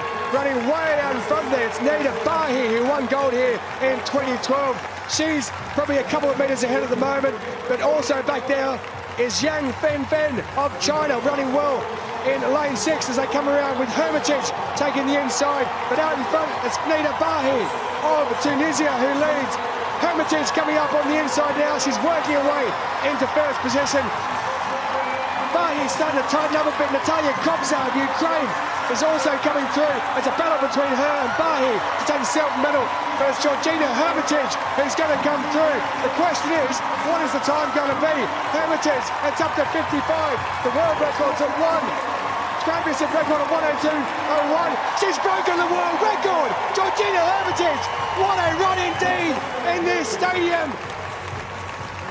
Georgina Hermitage, she was starting to tighten up towards the end. She's on the ground. She's in tears of joy. Why wouldn't you be? 1 minute, 0.30 seconds, a new world record. Oh, great beaten indeed. Georgina Hermitage, what a run. What an athlete. What a superstar, Chad Paris. Yeah, Georgina Hermitage, what a sensational run, world record. 1 minute flat 0.29. That is an insane time for her. That's very, very impressive from the Great British. Well, it's been rounded down to 1 minute, 0.29 seconds. Georgina Hermitage. Kobzar coming in second position for the Ukraine. She won gold over 200 metres, did Natalia Kobzar. She was looking to complete the double, and that lady you just saw a moment ago, Jiang Fen of China, coming home to take the bronze medal. But Hermitage, it took her until around the 150 mark to really put the foot down and get going. It was lane 9, Bahi on the outside, Chad, who looked like they had the running of things, but Hermitage at that point, all of a sudden, she just appears from nowhere and is 20 metres in front before you know it, and she's pushing for that record. Yeah, the inside to outside lanes, it's an interesting one when you're looking at him at the top of the bend. Bahi looked very, very good with about 120 to go, and then Hermitage just popped out of nowhere, really. She came down that home straight very, very strong and finished well. It was a very, very nice run indeed with that world record. Well, there you see Kobzar going across in second position, but just explain to us the difference. When you're out in the furthest lane, as Bahi was, you're out by yourself. How do you try and hold on from there if you have to run from that position? Running in the outside lane is always a tough one. It's never the easy feat. You've got to be by yourself that whole time, as we saw Hannah Cockcroft did that earlier with ease. But yeah, when you're on the inside, it's definitely the easier, but you do have the tighter bend to deal with. Well, what a performance. We saw Hannah Cockcroft pick up gold just a few minutes ago. The crowd are on their feet. Georgina Hermitage, a second gold medal for Great Britain on Thursday evening. She's exhausted. I'm exhausted. That's lovely to see. Lovely to see with her daughter.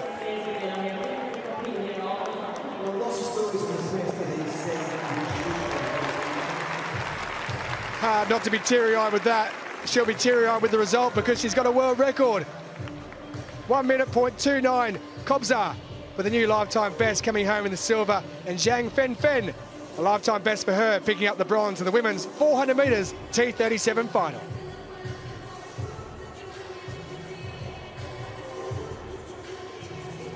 Noelle Lenihan for Ireland in the women's discus F38. 30.94 her best so far.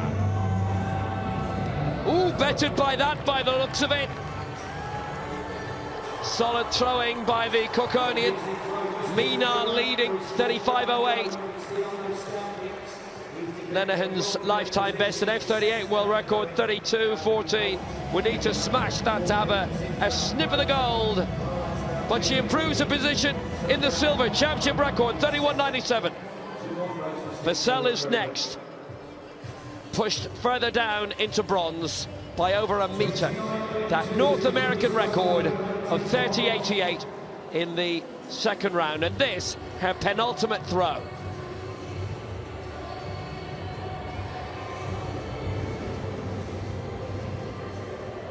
The Pan American champion being bested at the moment by the European and world champions.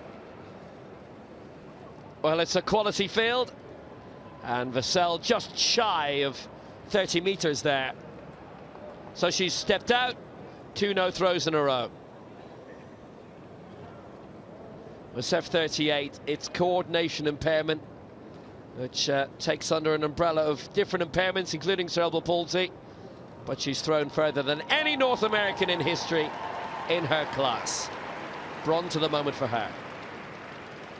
So Noelle Lenihan with her penultimate round throw.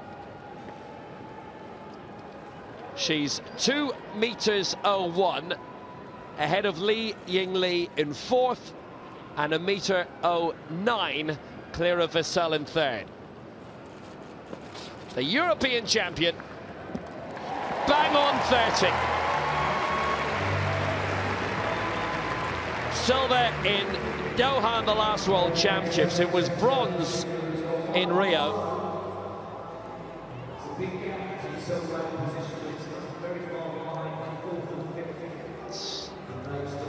As close to 30 as you can get without being 30. She'll stay in second place. 29.65. Noelle Lenihan for Ireland.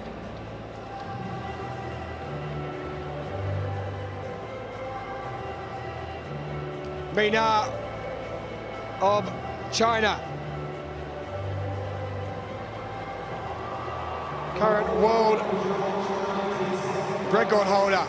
A new championship record in the F37 category for Mina in these championships, who has won gold already in the javelin event and gold in the shot put.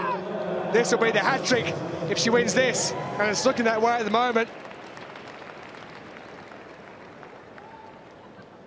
35.08 with that championship record in her second throw.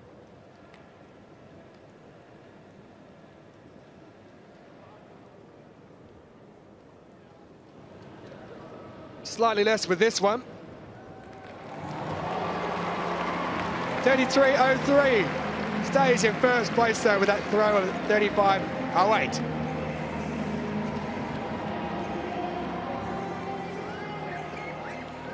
So next on the track, the final of the men's 800 meters T34, the fastest and the best coordination impairment wheelchair athletes. Male equivalent of Hannah Cockcroft's event, and Wally Katila by a long way the male equivalent. Like Cockcroft, Katila a 10-time world champion, the reigning 100 and 400 champion from this week. It's in lane 8, Katila, fabulous athlete, but on his outside, the Paralympic champion Mohammed El Hamadi. Lane 7 for Britain, the reigning European champion over 800 metres, Isaac Towers. Lane 6 for Australia, silver in the one here, as was the case in Rio. Reid McCracken, he won bronze in the 800 at those Paralympic Games.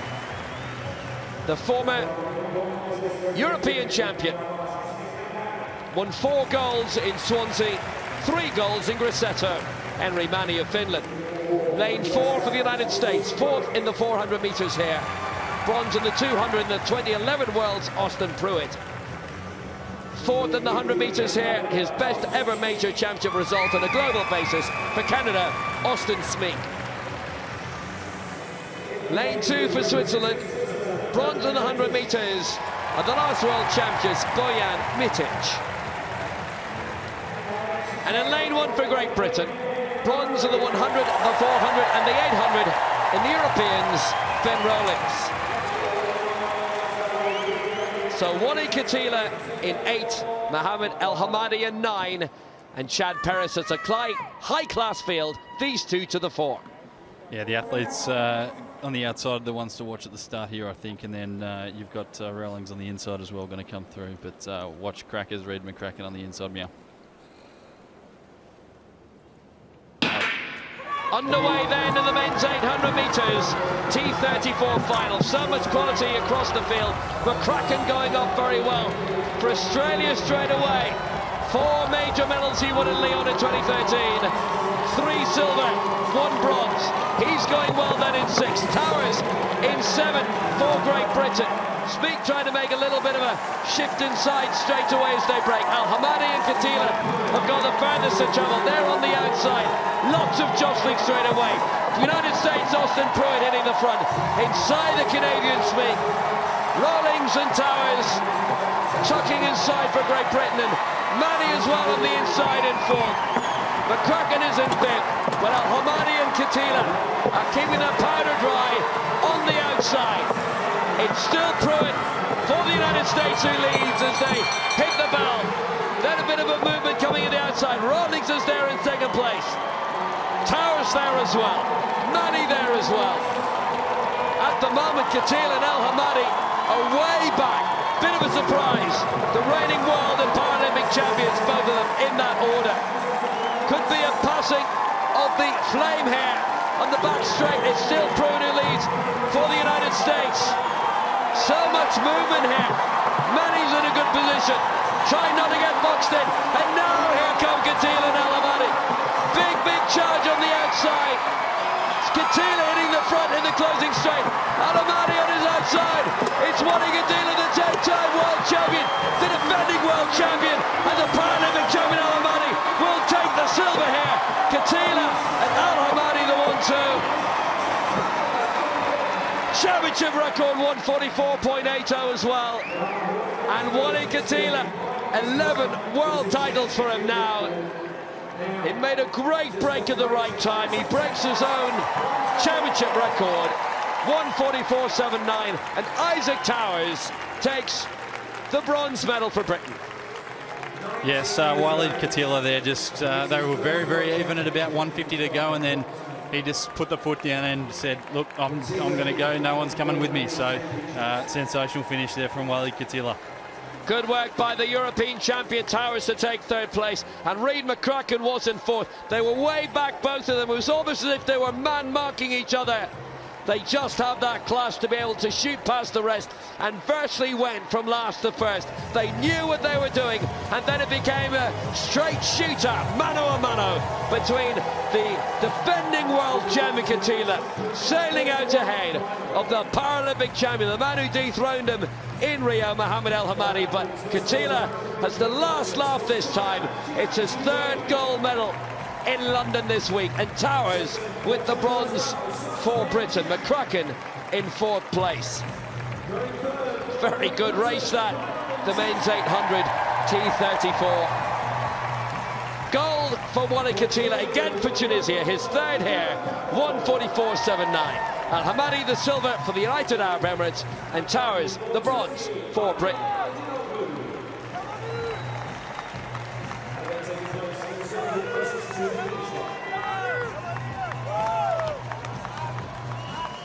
For the final round of the women's discus throw, leading Yi in 4th position, the Chinese 29.96. She has some work to do, that's good. Well, that's an improvement. It's over the 30-metre mark. She hasn't got there yet. The white flag is good. More pressure on Furzel here. The Canadian, who was in 3rd position. She's not any longer. Lifetime best, 30.97. Noah Lenhan, final round then, and it is going to be silver for Ireland. A 6th medal of London 2017. And these World Paralympics Championships for Ireland. Lenihan with the silver. 3 gold and 3 silver for Ireland now. And Lenihan with that championship record of 31.97 in round 4. She's broken it as well. She's only 2 centimetres away from her own world record, 32.12. It's silver for Ireland, and Noah Lenihan joining Niamh McCarthy and Orla Barry with silver medals, and those goals for McKillop and Smith on the double. Mina will not throw in this final round. Mina takes the gold again. The 4 in a row world champion. That's 7 global discus titles in a row. The last one she didn't win was the 2006 Worlds. Every Paralympic and World Championship since then she's won. Asian Games champion as well. Gold for China, Mina, championship record 35.08. Silver for Ireland, Noah Lenihan, championship record 32.13. And bronze for China, Li Yingli. Vassell pipped in 4th. Back to the women's long jump, T11, the 3rd attempt of Zhong Hu Min. 4:43, a lifetime best already in the silver medal position.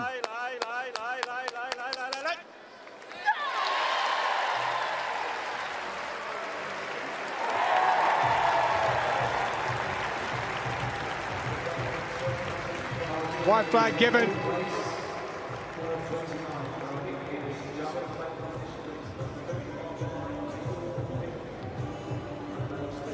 .443, a lifetime best with her opener.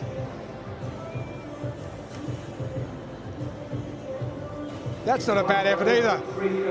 Great respect for these athletes, the T11 class. 4:44, she's improved it by 1 centimetre, has Zhong. Here's Takada of Japan. Well, we've seen the mark she needs to get if she's to get into 2nd place.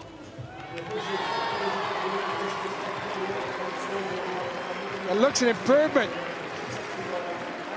4:34. Her lifetime best was 4:45 coming into this.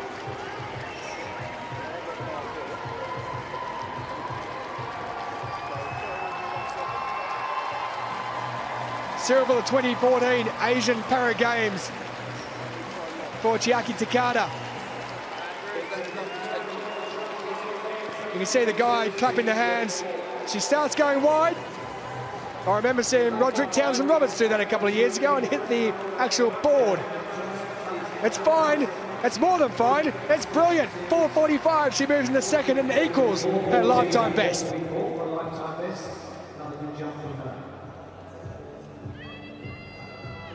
So now the final of the men's 800 metres T53, and one of the great champions, the defending world champion in this, the 9 times world champion, Brent Lakatos from Canada.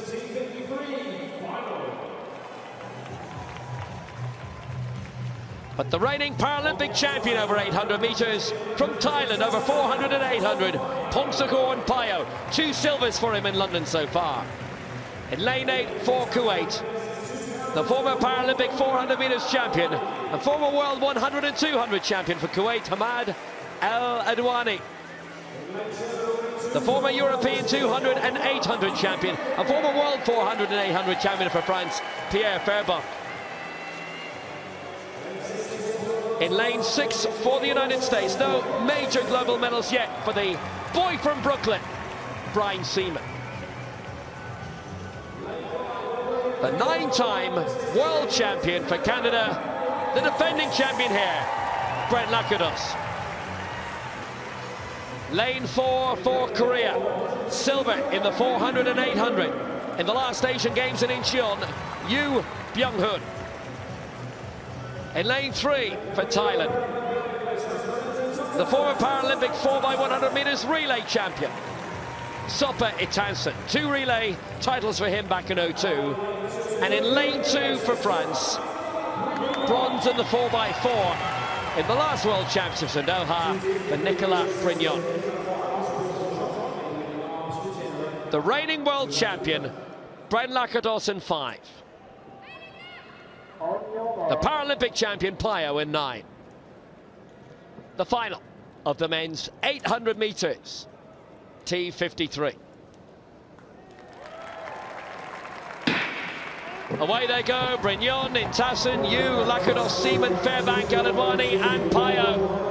And the two men we expect to shoot off have done that, but Fairbank also with a very good start for France in lane 7. Remember, a European double for him in 2014 in Swansea, and he's previously been a world 800 metres champion in Lille and the Stade Métropole back in 2002.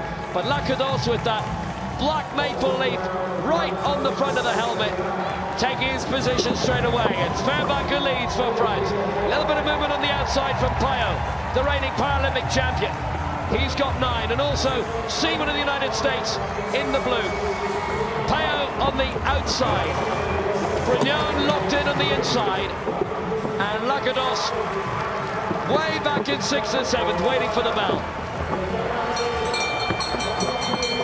It's Pio hitting the front. 55.06. Seaman and Fairbank the 1-2 at the moment. Pio back in 3rd. Lakatos biding his time in 4th place.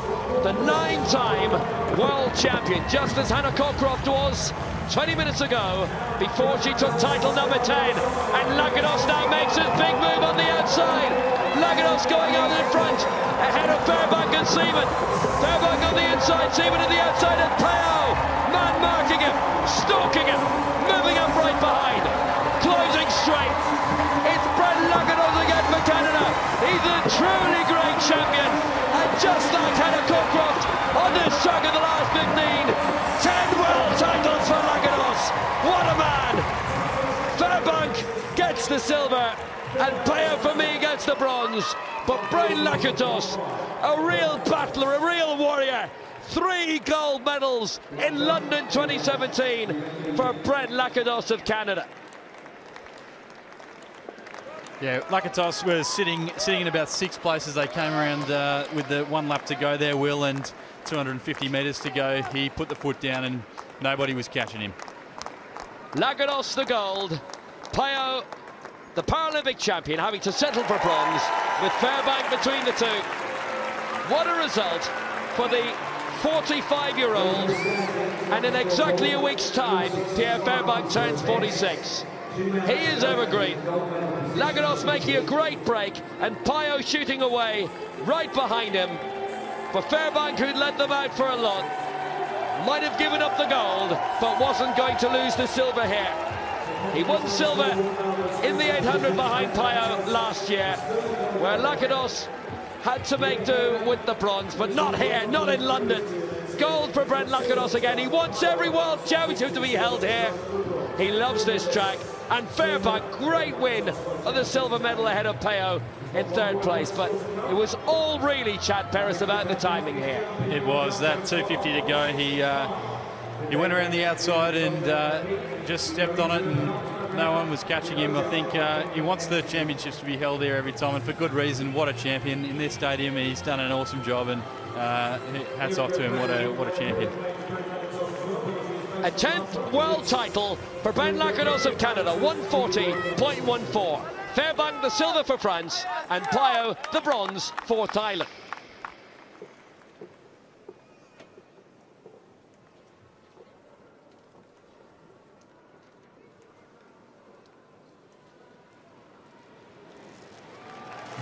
So Kieran Duke of Great Britain in the men's shot put F41 class. 12.46 lifetime best. 12.28 season best for the British athlete.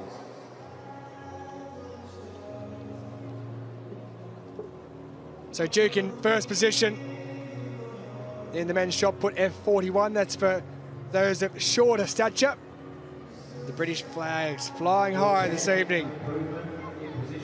Goals for Hannah Cockcroft and Georgina Hermitage. Tremendous Thursday.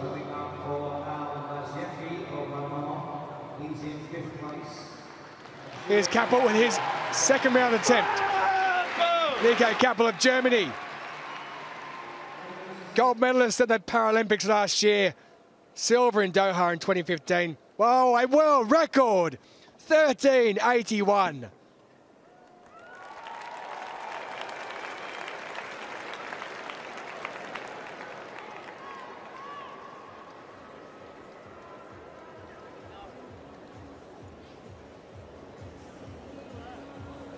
So Kappa leading, Karen Duke of Britain by 1.60 m, and that world record puts him in prime spot.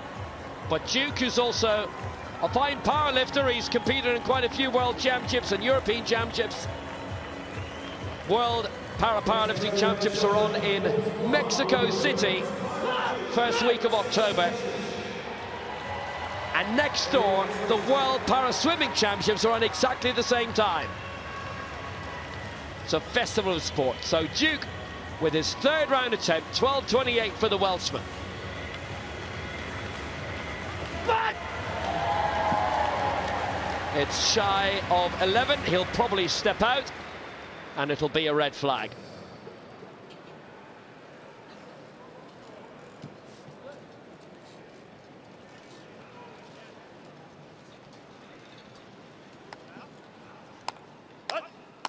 Jong Hyo-min. F11 women's long jump. False start. She was going to run to the officials there if she had kept on that line. So back we go again. Yeah, good job from the guide there, spotting that one up, making sure that she wasn't going to go astray on the run up there, so we'll have another go. That's the difficulty, isn't it? It can be a serious injury if they are not pulled up early and brought back to that start position.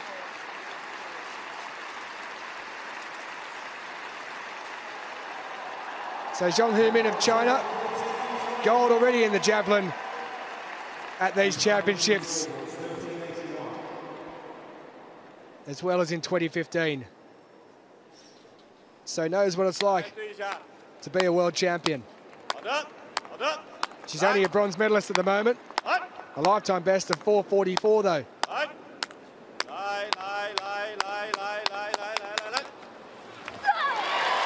That's not bad either.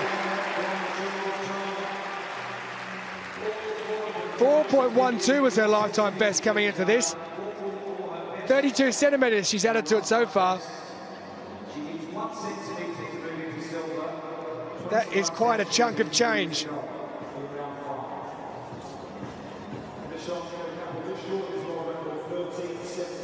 Javelin's her thing. The long jump's not too far behind.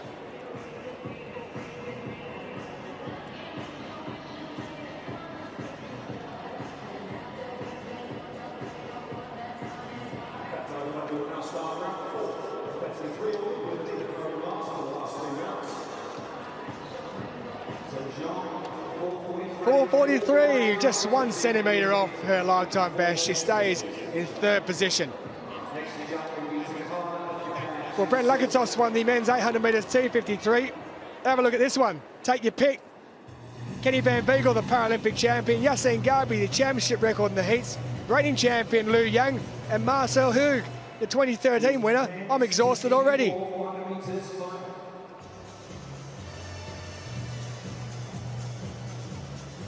Lu Cheng-ming, gold in this event back in 2011. Gold in 800 metres in 2015, but nothing over 15 or 800 metre races here when he went down in the crash over 800 metres. Kenny Van Beagle, the gold medalist at the Paralympics. Gold in 2004. This is the 5th event of these World Championships. Silver in 2, bronze in the 1. Marcel Hug, 4th back in 2015. Gold in 2013. He won his first ever Paralympic golds, winning the 8 and the marathon in Rio. Yassine Garbi, championship already, record here in this event. Gold in the 200 metres already, and silver over 1500. Liu Yang of China, gold in this back in 2015. Silver already here over the 100 metres. Richard Kiyosara of Great Britain, who was disqualified from the 800 metres. That's going to be rerun tomorrow night. 4th over 200 metres here. Mark Shute, 6th over 100 metres, 5th over 200 metres, a PhD in physics, so he may need a quantum leap in this one. Hong Suk Man of Korea, 3 Paralympic golds, but never secured gold at the World Championships. Is this his day? He'll go from 2. So Hong from 2. Shu of Germany from 3. Chiazaro of Great Britain in 4. Liu in 5. Garby in 6. There he is. Marcel Hug of Switzerland in 7. Van Vegel in 8. And Liu in 9. Take your pick in this one.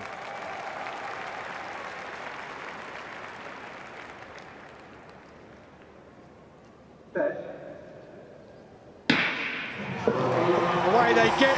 Kenny Van Vegel always gets away very quickly indeed, and he has done that.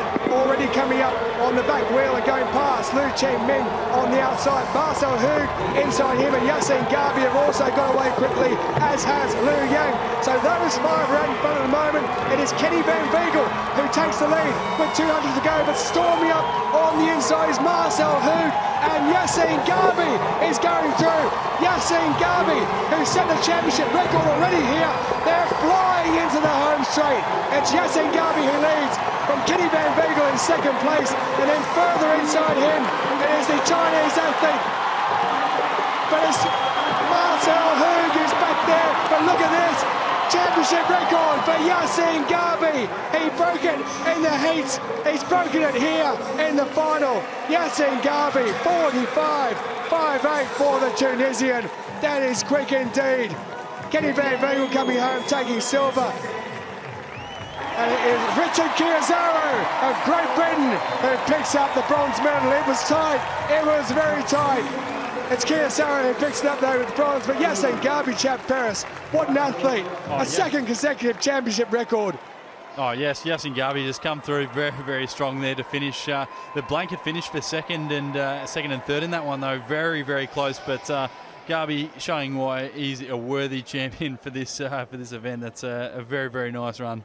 Well, Richard Chiazaro disqualified from that 800 metres on Monday. That's going to be rerun tomorrow night on Friday, but it was Van Vegel who led for a good chunk of that race, but Yassine Garby on the inside. Marcel Hug, he looked like he was going to go again. It wasn't to be though. Liu Yang was up there as well. He looked like he was going to come home in the silver medal position. That was all it was, a battle for silver at that point, because Yassine Garby was so far in front. But you can see Richard Chiazaro in lane 4 getting up there. Van Vegel in the orange gets across there for the Netherlands, and that is close indeed. There are 4 there with around 30 or 40 centimetres. Just look at that.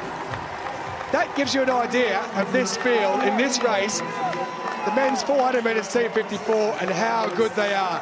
It also tells you, Chad, how good that man, Yassine Garby, is. Oh, Garby, he's an absolute champion, but that finish for 2nd and 3rd was absolutely insane there. Richard Chiazaro was a fair way back with 50 metres to go, and he pushed hard and came home to get that last medal position.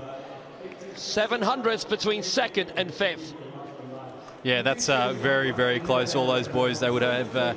coming over the line, you have no idea what you're going to finish in that spot. Well, confirmation that Garby's done the double. He's won the 200, he's won the 400 in the T54 section.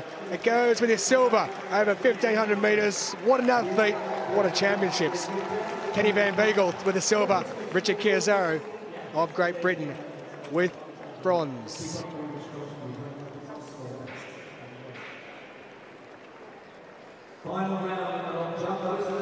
Red sky at night.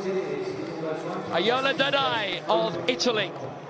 Round 4 of the women's long jump. It's in a good position at the moment. She's our leader, and that will help a lot. Born in Albania, competes for Italy now. It's just across the Adriatic after all. Her other half is Emanuele Di Marino, who we've seen a lot of this week competing for Italy. She's never won a major championship gold, but she's in a great position here. This competition is speeding along. Joanna Mazur had a no jump in the opening round. She's pulled out of the rest. Deadeye increases her lead, 4.65, and Deadeye looks good for gold. Takada of Japan with her 5th round attempt. In second position, 4.45.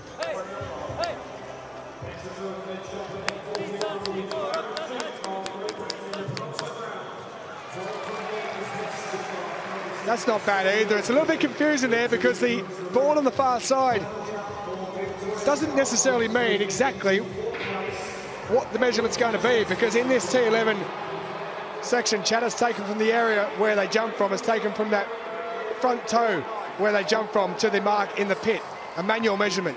Yep, absolutely. So yeah, it's pretty tough to be able to pick it the distance as you're watching it, but they go very well. Well, there it is, a new lifetime best of 4.49. She stays in second position, does Chiaki Takada. Yes, increased it by 4 centimetres. A very nice jump by the Japanese. Very nice evening as well here at London Stadium.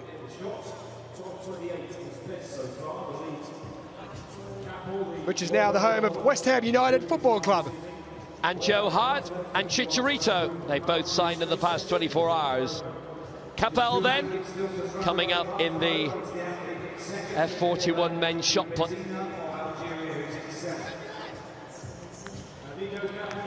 That fabulous world record earlier of 13.81. It's a real prime entertainer.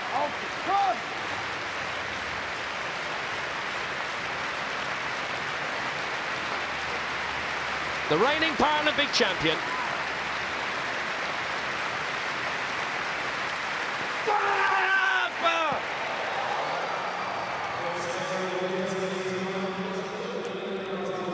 Doesn't look the happiest. There won't be another world record by the looks of it.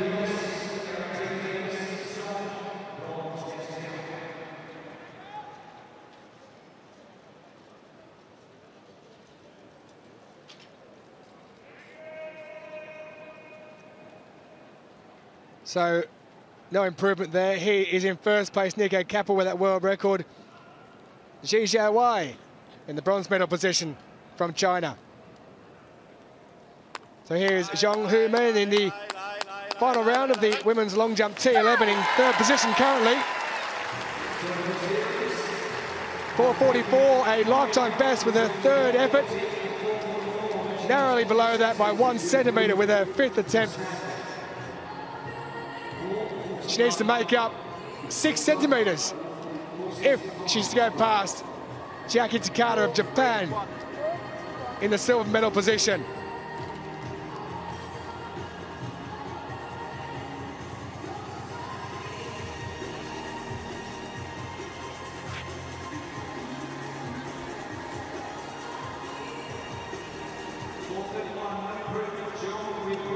No improvement though. 4.31, Zhong takes the bronze medal. It means Takada is guaranteed silver at least.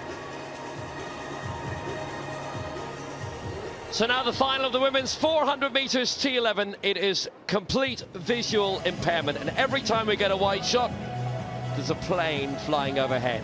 Joanna Mazur, the 1500 metres champion from these World Championships, goes in lane 3.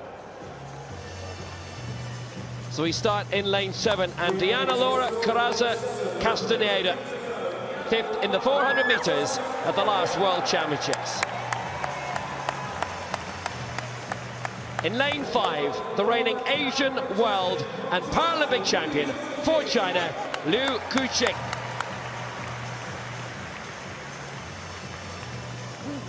And in lane 3 for Poland, this week's 1500 metres world champion, Joanna Mazur, who has stepped out of the long jump final. She obviously feels she has a better chance here. She no jumped in the first round and then stepped out. So Mazur in 3, Liu in 5, Corazza Castaneda in lane 7.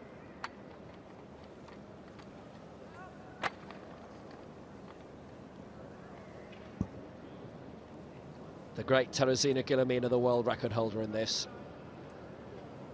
What a lot she's done for the global sport across the board. Mazur, Liu Kujing, Karatsa Castaneda. The final of the women's 400 meters, T11. They're away. Good start by Liu Kujing. They all got off to a good start, really, but Liu Kujing particularly. Karatsa Castaneda's being gobbled up on the outside. Liu Kujing of China. That great right of golds in Doha 4 years ago. 2 years ago, she won 4 gold medals. 5 gold she won at the Asian Games the year before. Liu Kujing in the middle, gliding at the moment. The main battle seems to be for the silver medal between Karatsa Castaneda on the outside and Mazur of Poland on the inside. Liu Kujing of China, her guide alongside her, Zhu Donglin, stride for stride, and well ahead of the rest. What a joust it's going to be for silver, and at the moment it's Karatsa Castaneda who's leading that. Liu Kujing, the Asian champion, the world champion, the Paralympic champion, tying up a bit. Karatsa Castaneda coming in the inside. Liu wins it. Just Karatsa Castaneda with the silver, and Joanna Mazur third for Poland. And Liu Kujing just looked to be losing a rhythm there a little bit. It's her first world title this week, having won 4 in Doha and 5 golds in Asia. 58-51 the winning time. But I'll tell you what, Chad, she nearly lost her way there at the end. Yeah, nearly got pipped on the line there by Karatsa Castaneda, but Liu Kujing being wheeled over the line by her guide as they got to the last 10 metres. Very, very close finish, but yeah, very, very nice run to finish off.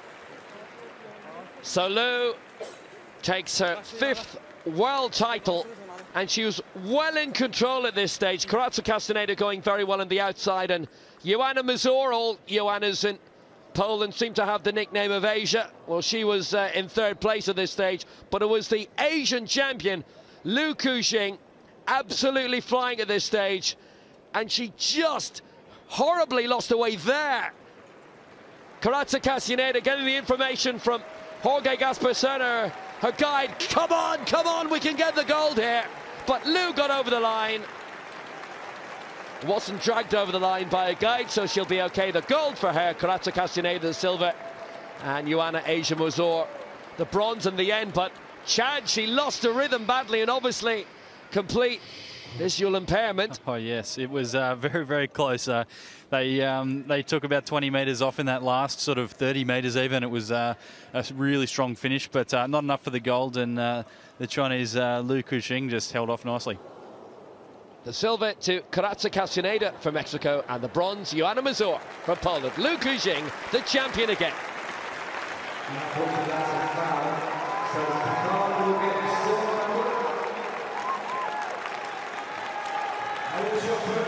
F41 men's shot put. Jia, his final attempt. He's in bronze medal position. Can he go any better? 11.86 is the mark. He's set already.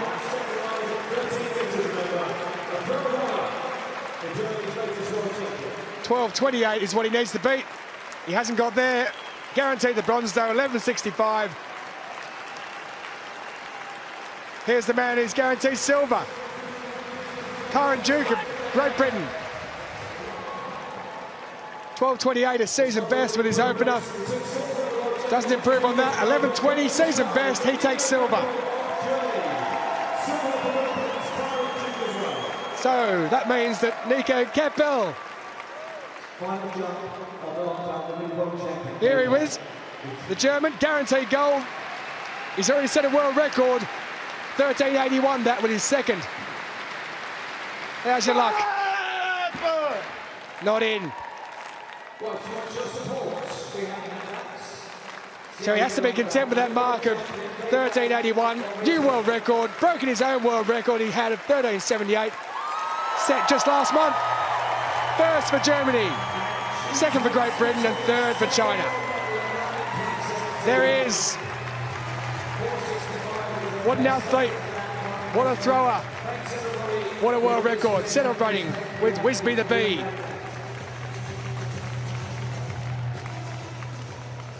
the Paralympic champion, the world champion, Nico Capel. World record 13.81. Karen Duke of Great Britain with silver and a season best 12.28. Zhizhe Wei of China, bronze, 11.86.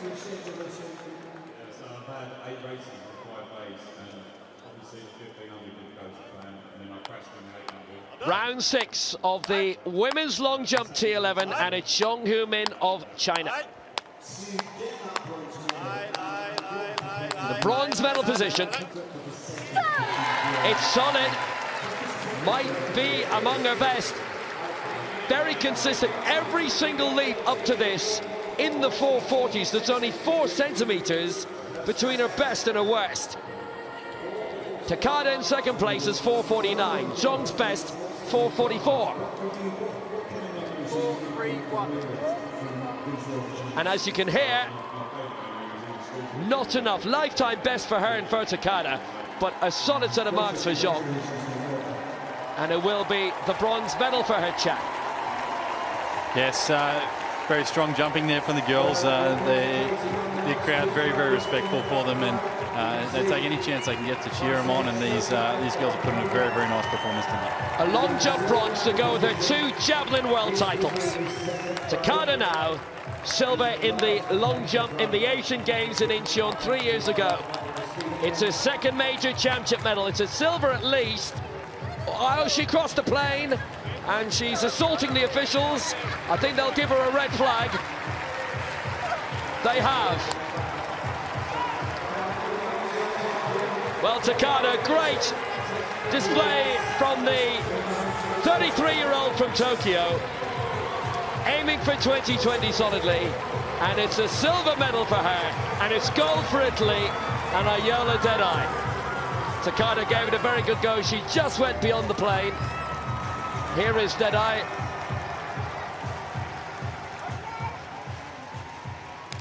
The biggest eyes of the week. Ayola Deadeye, a world champion for the first time. And out she goes. That's around 4.5. 4.65 her best. And it's gold for Italy. She joins the greats, Caroni and Versace and even her other half, Di Marino. She is a world champion.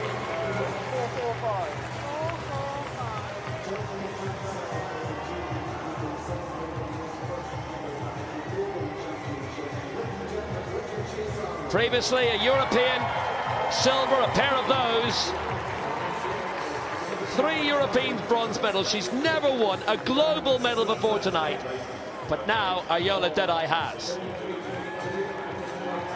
A leap of honor, a beaming smile, and Ayola Deadeye, the world champion for Italy.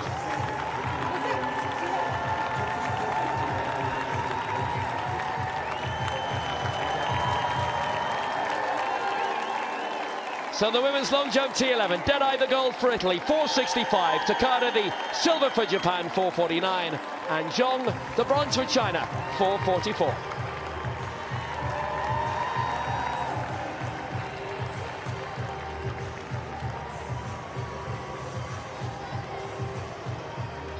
So the women's 100 metres T36 final. For those of coordination impairment, Martinez, the Paralympic champion of Argentina, will go from lane 6. And Shi Yiting, 200 metres already over gold in these championships, will go from the next lane in 5. Yu Chun Lai of Hong Kong, bronze way back in 2000 in Sydney. Her best result, having taken up athletics in 1994.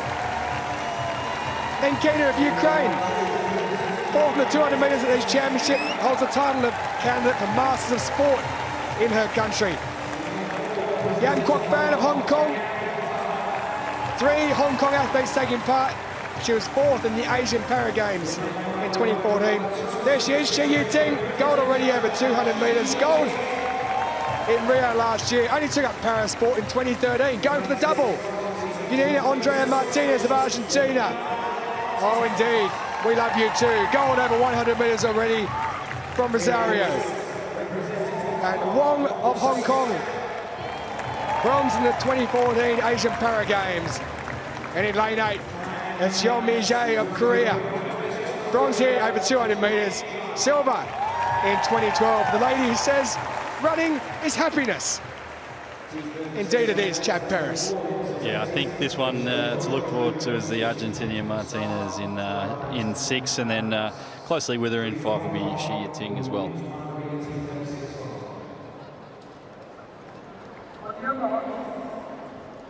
So the women's 100 metres T36, the two to look out for. Lanes 5 and 6. The lady standing up there in the yellow vest. 200 metres gold already. Shi Yiting of China. And from Argentina in lane 6, Yanina Andrea Martinez from the Rio Negro Club in Rosario. Silver over 200 for her, behind Shi. And they get away. Shi Yiting gets away very quickly indeed. It's Martinez though who's coming up, and it's going to be Shi Yiting who's going to take it. The question is, what is the time going to be? It's Martinez who's going to get silver. Shi Yiting going across the line. A new world record for Shi Yiting. 13.69 seconds. Oh, what a run indeed from Shi Yiting. She is the greatest over 100 and over 200 metres. She knows it as well. Martinez of Argentina, she couldn't live with it. No one can live with it. 13.68 Chad Paris, a new world record. Shi Yiting. Oh, she is brilliant. Oh, Shi Yiting all over the field there with 13.82 was the previous world record, coming through with that world record there of 13.69. Absolutely insane performance. Well, the world record had stood 9 years.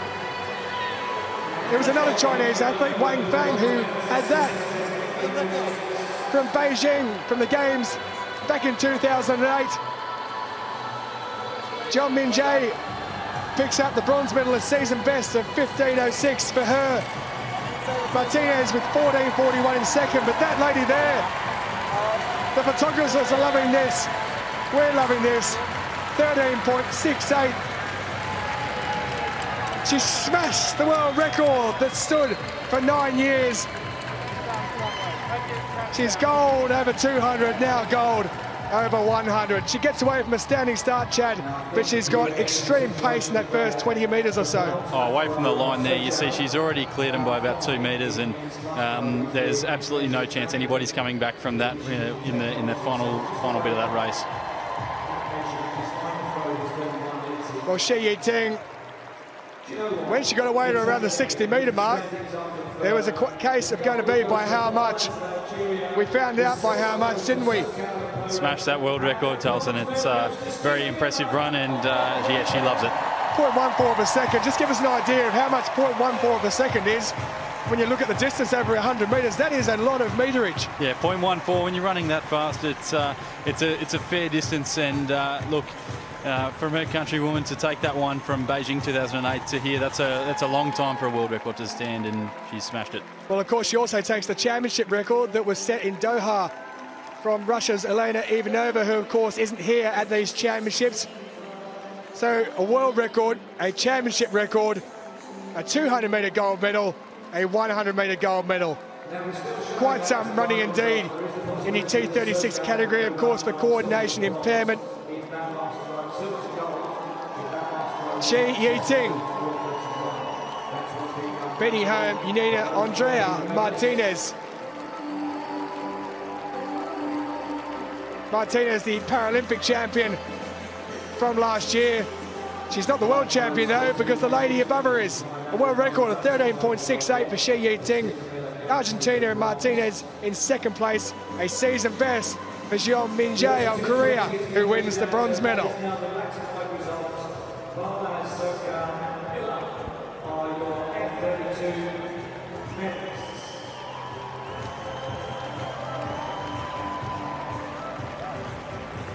Always a pleasant sight here at this stadium. The weather's been fantastic throughout these championships. Men's 55 shot. Hamid Amiri Yeah, Hamid Amiri well in contention for a medal here. And Iran, normally very strong throwing nation in para-athletics. That knocking around, 11.5 meters. Third place for him, bronze medal and a championship record for Amiri.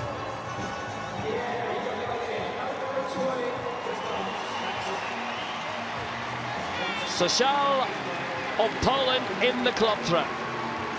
And his second attempt, getting it well out beyond the 30-meter line and close to the 40.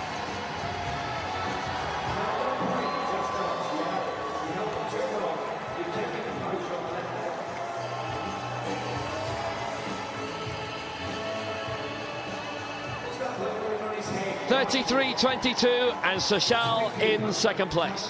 It's the European and Paralympic champion.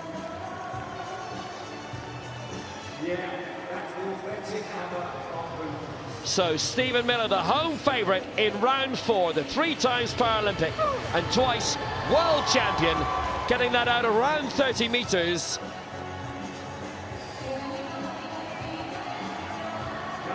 Miller from Newcastle.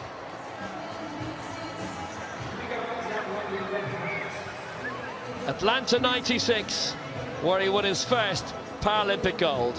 It's third place, the bronze medal position for him here.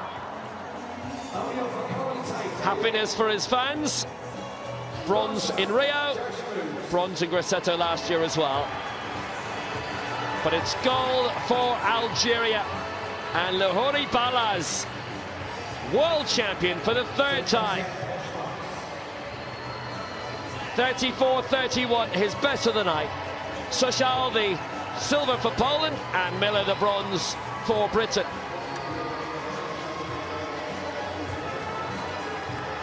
F32 coordination impairment.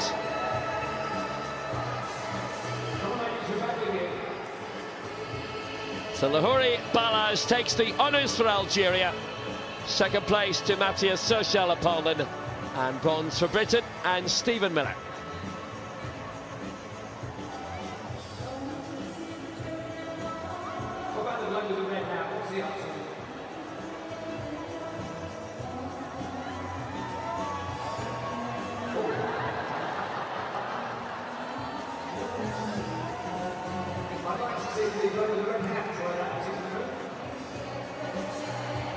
Nice calm Thursday night at the London Olympic Stadium. Huge crowds expected again at the weekend, with 40,000 peak earlier in these World Championships.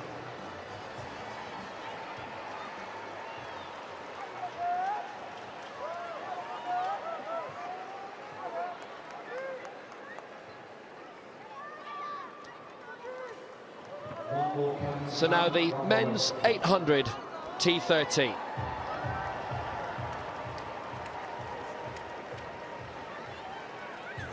And this features the 1500 meters world champion from this week, Abdelatif Baka. From bronze down to the hits of the men's 800 meters T13. Drawing lane 7, the 5,000 meter bronze medalist from Tunisia. Bilal Aloui of Tunisia in lane 7, silver in the 5,000 meters here.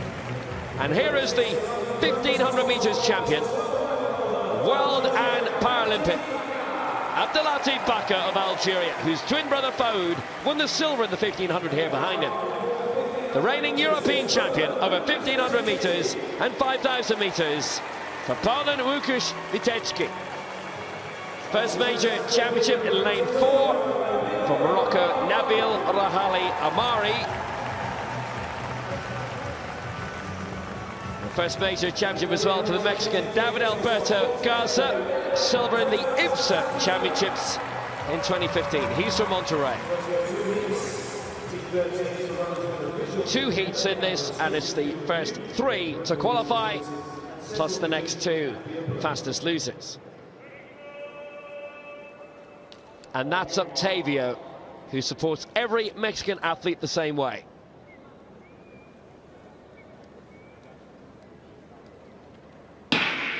So David Garza Tapia, Mexico, Nabil Rahali Amari for Morocco, Łukasz Witecki for Poland, Abdelatif Baka of Algeria, and Bilal Aloui of Tunisia. Cracking start straight away for the Algerian Abdelatif Baka. That fabulous 1500 metre success for the family. Gold and silver to the twins. We've had something like that at British level, certainly. But in a major world championship, it's quite something. The Hilton twins of the British indoors a few years back, first and second in the 200 metres. But it's T13, it's least visual impairment, and Chad Perez, who won bronze in the 100 metres in this 800. Quite a task. Yes, absolutely. Very much shorter the 100 metres than this 800. These guys are a little bit more crazy than what I am to take this one out. But Baka looking to control this race as they go through the first lap, and looking very nice. Baka taking them out of the bell, out of Garda. Tapia in second place. In third is Rahali Amari Aloui, in fourth Witecki in fifth. They say the older you get, the longer the distances are. So, I don't know, Tokyo, Chad Perez will be in this maybe. But what a lead it is for Abdelatif Baka. It's very, very strong. He's double world champion in 800 and 1500 from 2013 in Lyon. Silver in the 8 and the 15 in Doha. And now looking for the same double here. He has a point to prove. Finished 8th in the 400 metres in Rio, as well as that 1500 success there. And Baka way out in front. Well, he's going to win this. It's only the top 3 to go through. He's expending a lot of energy, as he did in winning the 1500 metres. And remember, when he won the Paralympic 1500 title, it was faster than Mark Centrovitz in the Olympic final. He's going to win it. Baka takes it. Aloui moving up. And Witecki for Poland as well. But Baka showing such speed. He's down the tunnel already and in the dressing room in around 30 seconds. Witecki and Aloui making progress also. But he's up for it, isn't he, Baka? Yeah, Baka straight off the track. As you say, he's got to back up for a final, so gets straight out of the stadium, and he'll be on the bus back to the hotel in around about 2 minutes, I reckon. He'll probably be driving it. Look at him go straight away. This was with around 300 metres to go, and he's got the foot down straight away. Garcia Tapia of Mexico and Rahali Amari of Morocco way back at that stage. Aloui and Witecki were 4th and 5th at this stage, but obviously Chad had quite a bit in reserve. Yeah, absolutely. Look, first up, Will, I hope he's not driving that bus in the T13 visual impairment class.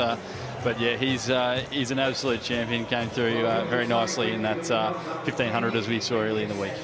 I could tell you some stories about taxi drivers during the Beijing Olympics in 08. But this is Baka gliding clear fantastically in the closing straight. Not a bother on him. Wins 155.12 down the tunnel. Look at that. He crosses the line in lane 3. He's heading for the tunnel already. Aloui in second, Witecki third. Yes, he knew exactly where he was going to for that last 50 metres, and had eyes only for that tunnel and wanted to get straight out of here, that's for sure. Well, Baka coming through, and as a T13, Chad, what can he see? What can you see? Look, to be honest, I'm not 100% sure what his condition is, but look, to be in the T13 class, not very much, but we do what we can, and look, personally, I see the finish line when I'm running at full speed from about 5 metres away. So when you're running at high speeds, it's always a tough ask. Sweet victory for Abdelatif Baka. He's a real diamond. 1500 metres champion in Rio and in London, and aiming for 800 glory here.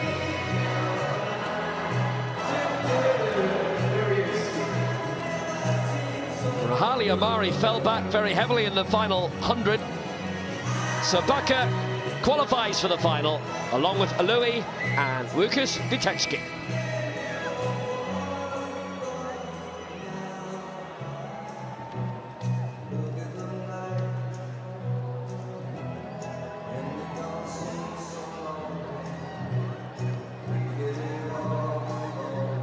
Looks like me on a weekend night out.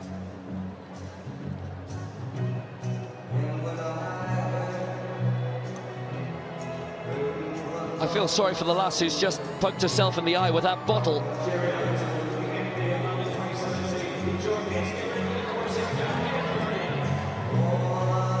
Are we at the World Bowls Championships? I've got some really bad news for you. The more filling we have to do, we're going to have to sing the second verse. Give me a run. Chad Paris will go with me. I think we'll leave the singing to you there, Telson. Sweet Caroline.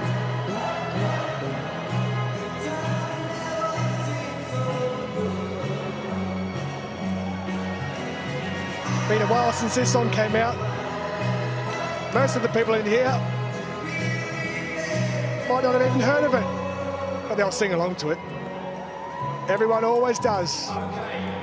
Karaoke classic, this.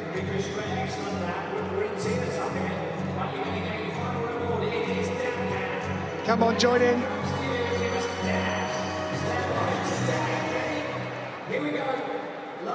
Oh, it's finished.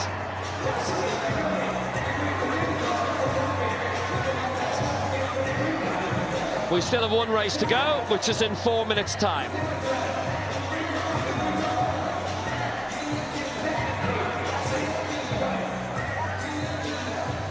And the twin brother, Farid Bakr, will go in this second heat of the men's 800 metres. Got 10 days of the IAAF World Championships to come up at the start of next month, which is the longest that they have run. There's 2 Friday nights.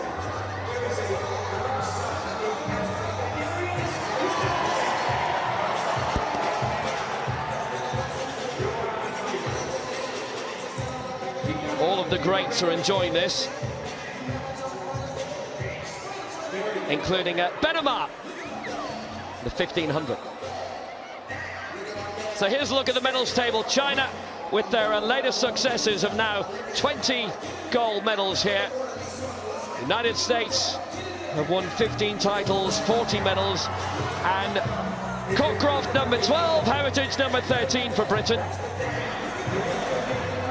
Tunisia, Ukraine, Brazil are having a fun old time here as well. Mina winning the 20th gold medal, coming in the women's discus.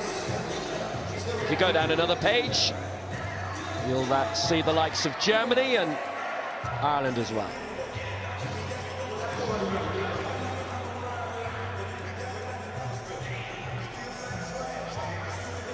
So here we go for the second heat of 2. Men's 800 metres T13, the least visually impaired category.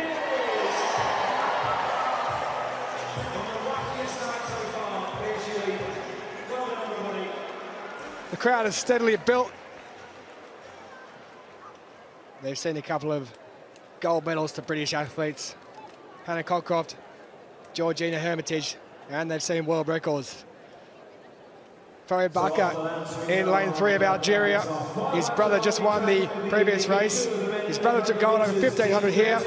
Farid took silver. He'll be the one to look out for.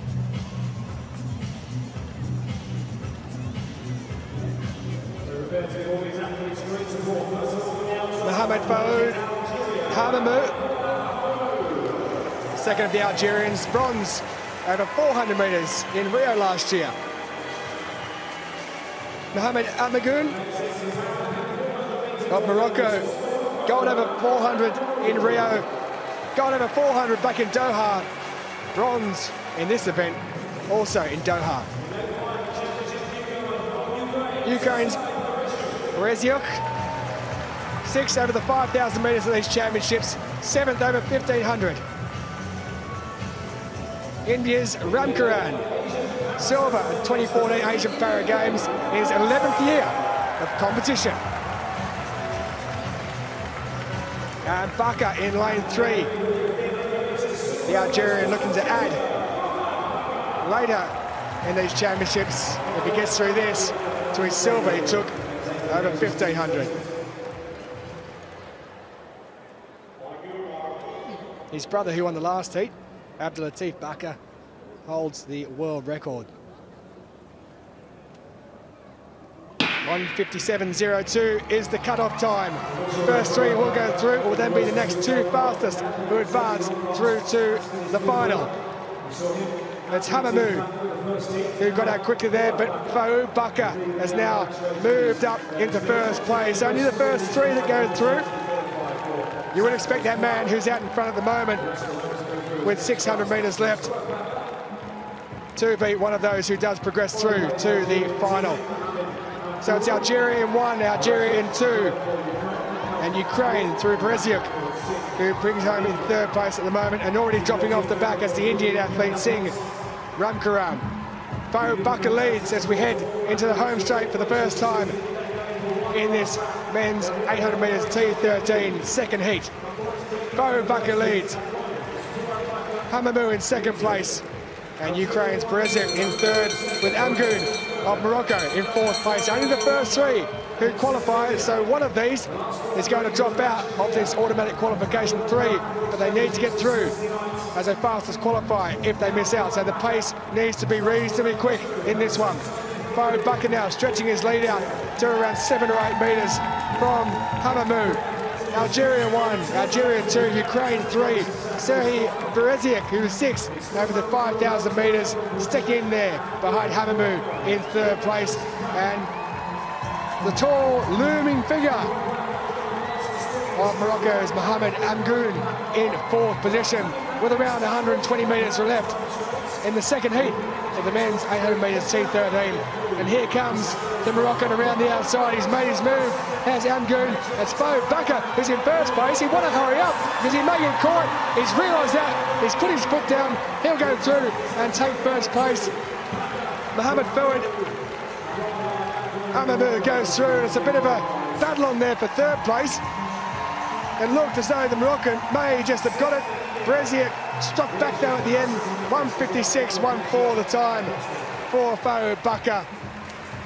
Hamamu comes through in second place, and it's Morocco who takes third.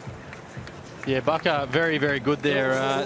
Look, nearly got pipped towards the finish there, Tulson, but look, didn't get straight off the track like his brother did. He had a little bit more for the camera and the fans in the crowd and his other athletes as well. He wants his brother to get that bus running so he can get onto it as well and join him. Fa'u Baka out in front. Yeah, he had to struggle towards that last 50 metres. When I say struggle, he didn't see them. 3 of them coming towards him and threatening his first place finish. Only the top 3 that go through. Yeah, they were 4 deep here as they come off the bend as well. They're sorry, 3 of them were sitting at the right next to each other, and then yeah, the Ukrainian just dropped off the pack. This is where the pace quickened, and Baka, thankfully for his sake, realised that the pace did quicken. Otherwise, he may have been overtaken and missed out on automatic qualification. Baka goes through in first position. Hamamu in second, and here's the Moroccan Mohamed Amgoun, who won gold last year in Rio over 400 metres, who comes home and will qualify for the final of the 800 metres here at the World Championships in London. Nice running style of Fa'u Baka. Amgoun did well to get to the outside. He judged his race nicely. He was in fourth position for the majority of it, and he waited, bided his time, took his place in the final, coming through in the final 30 or 40 metres. Baka, though, already a medalist at these games. He'll be hoping he can break his brother, who's the world record holder in this event, when they clash in the final. Confirmation, Fa'u Baka goes through in first position. Algeria takes second as well through Hamamu.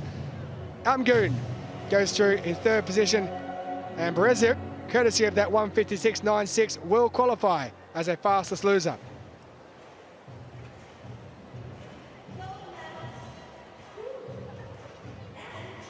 So Bereziuk goes through as one of the fastest qualifiers, and from the opening heat, it is Morocco's Nabil Raheli Omadi, who also takes a place in the final.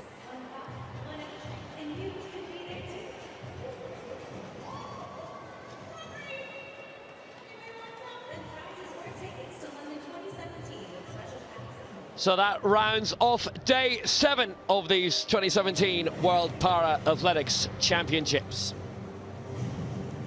Golds for China, for Mina in the women's discus, for Lu Kuxing in the women's 400 metres, and Shi Yiting again in the women's 100.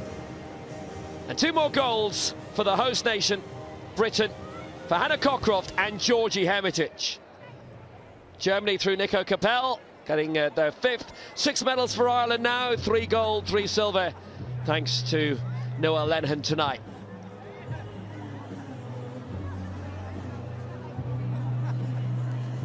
Wagner's gold for Denmark, and the long jump certainly a high point for them, and Matzinger for Austria last night in the 400.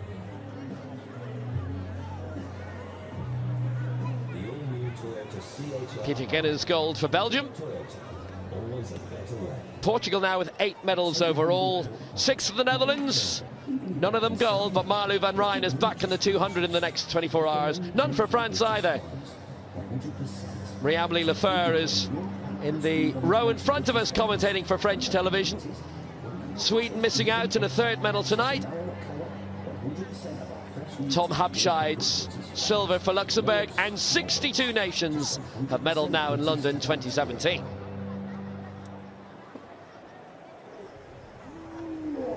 So a night indeed. Hannah Cockcroft picking up her 3rd gold medal, already a winner over the 100 and 800 in the T34 category. She took 400. Wale Katila, the T34 800-metre champion. Brent Lakatos, 800 metres T53 champion, for his 3rd gold of these games. Georgina Hermitage also picking up a gold for Great Britain. That's it. We'll see you at 7 o'clock local time.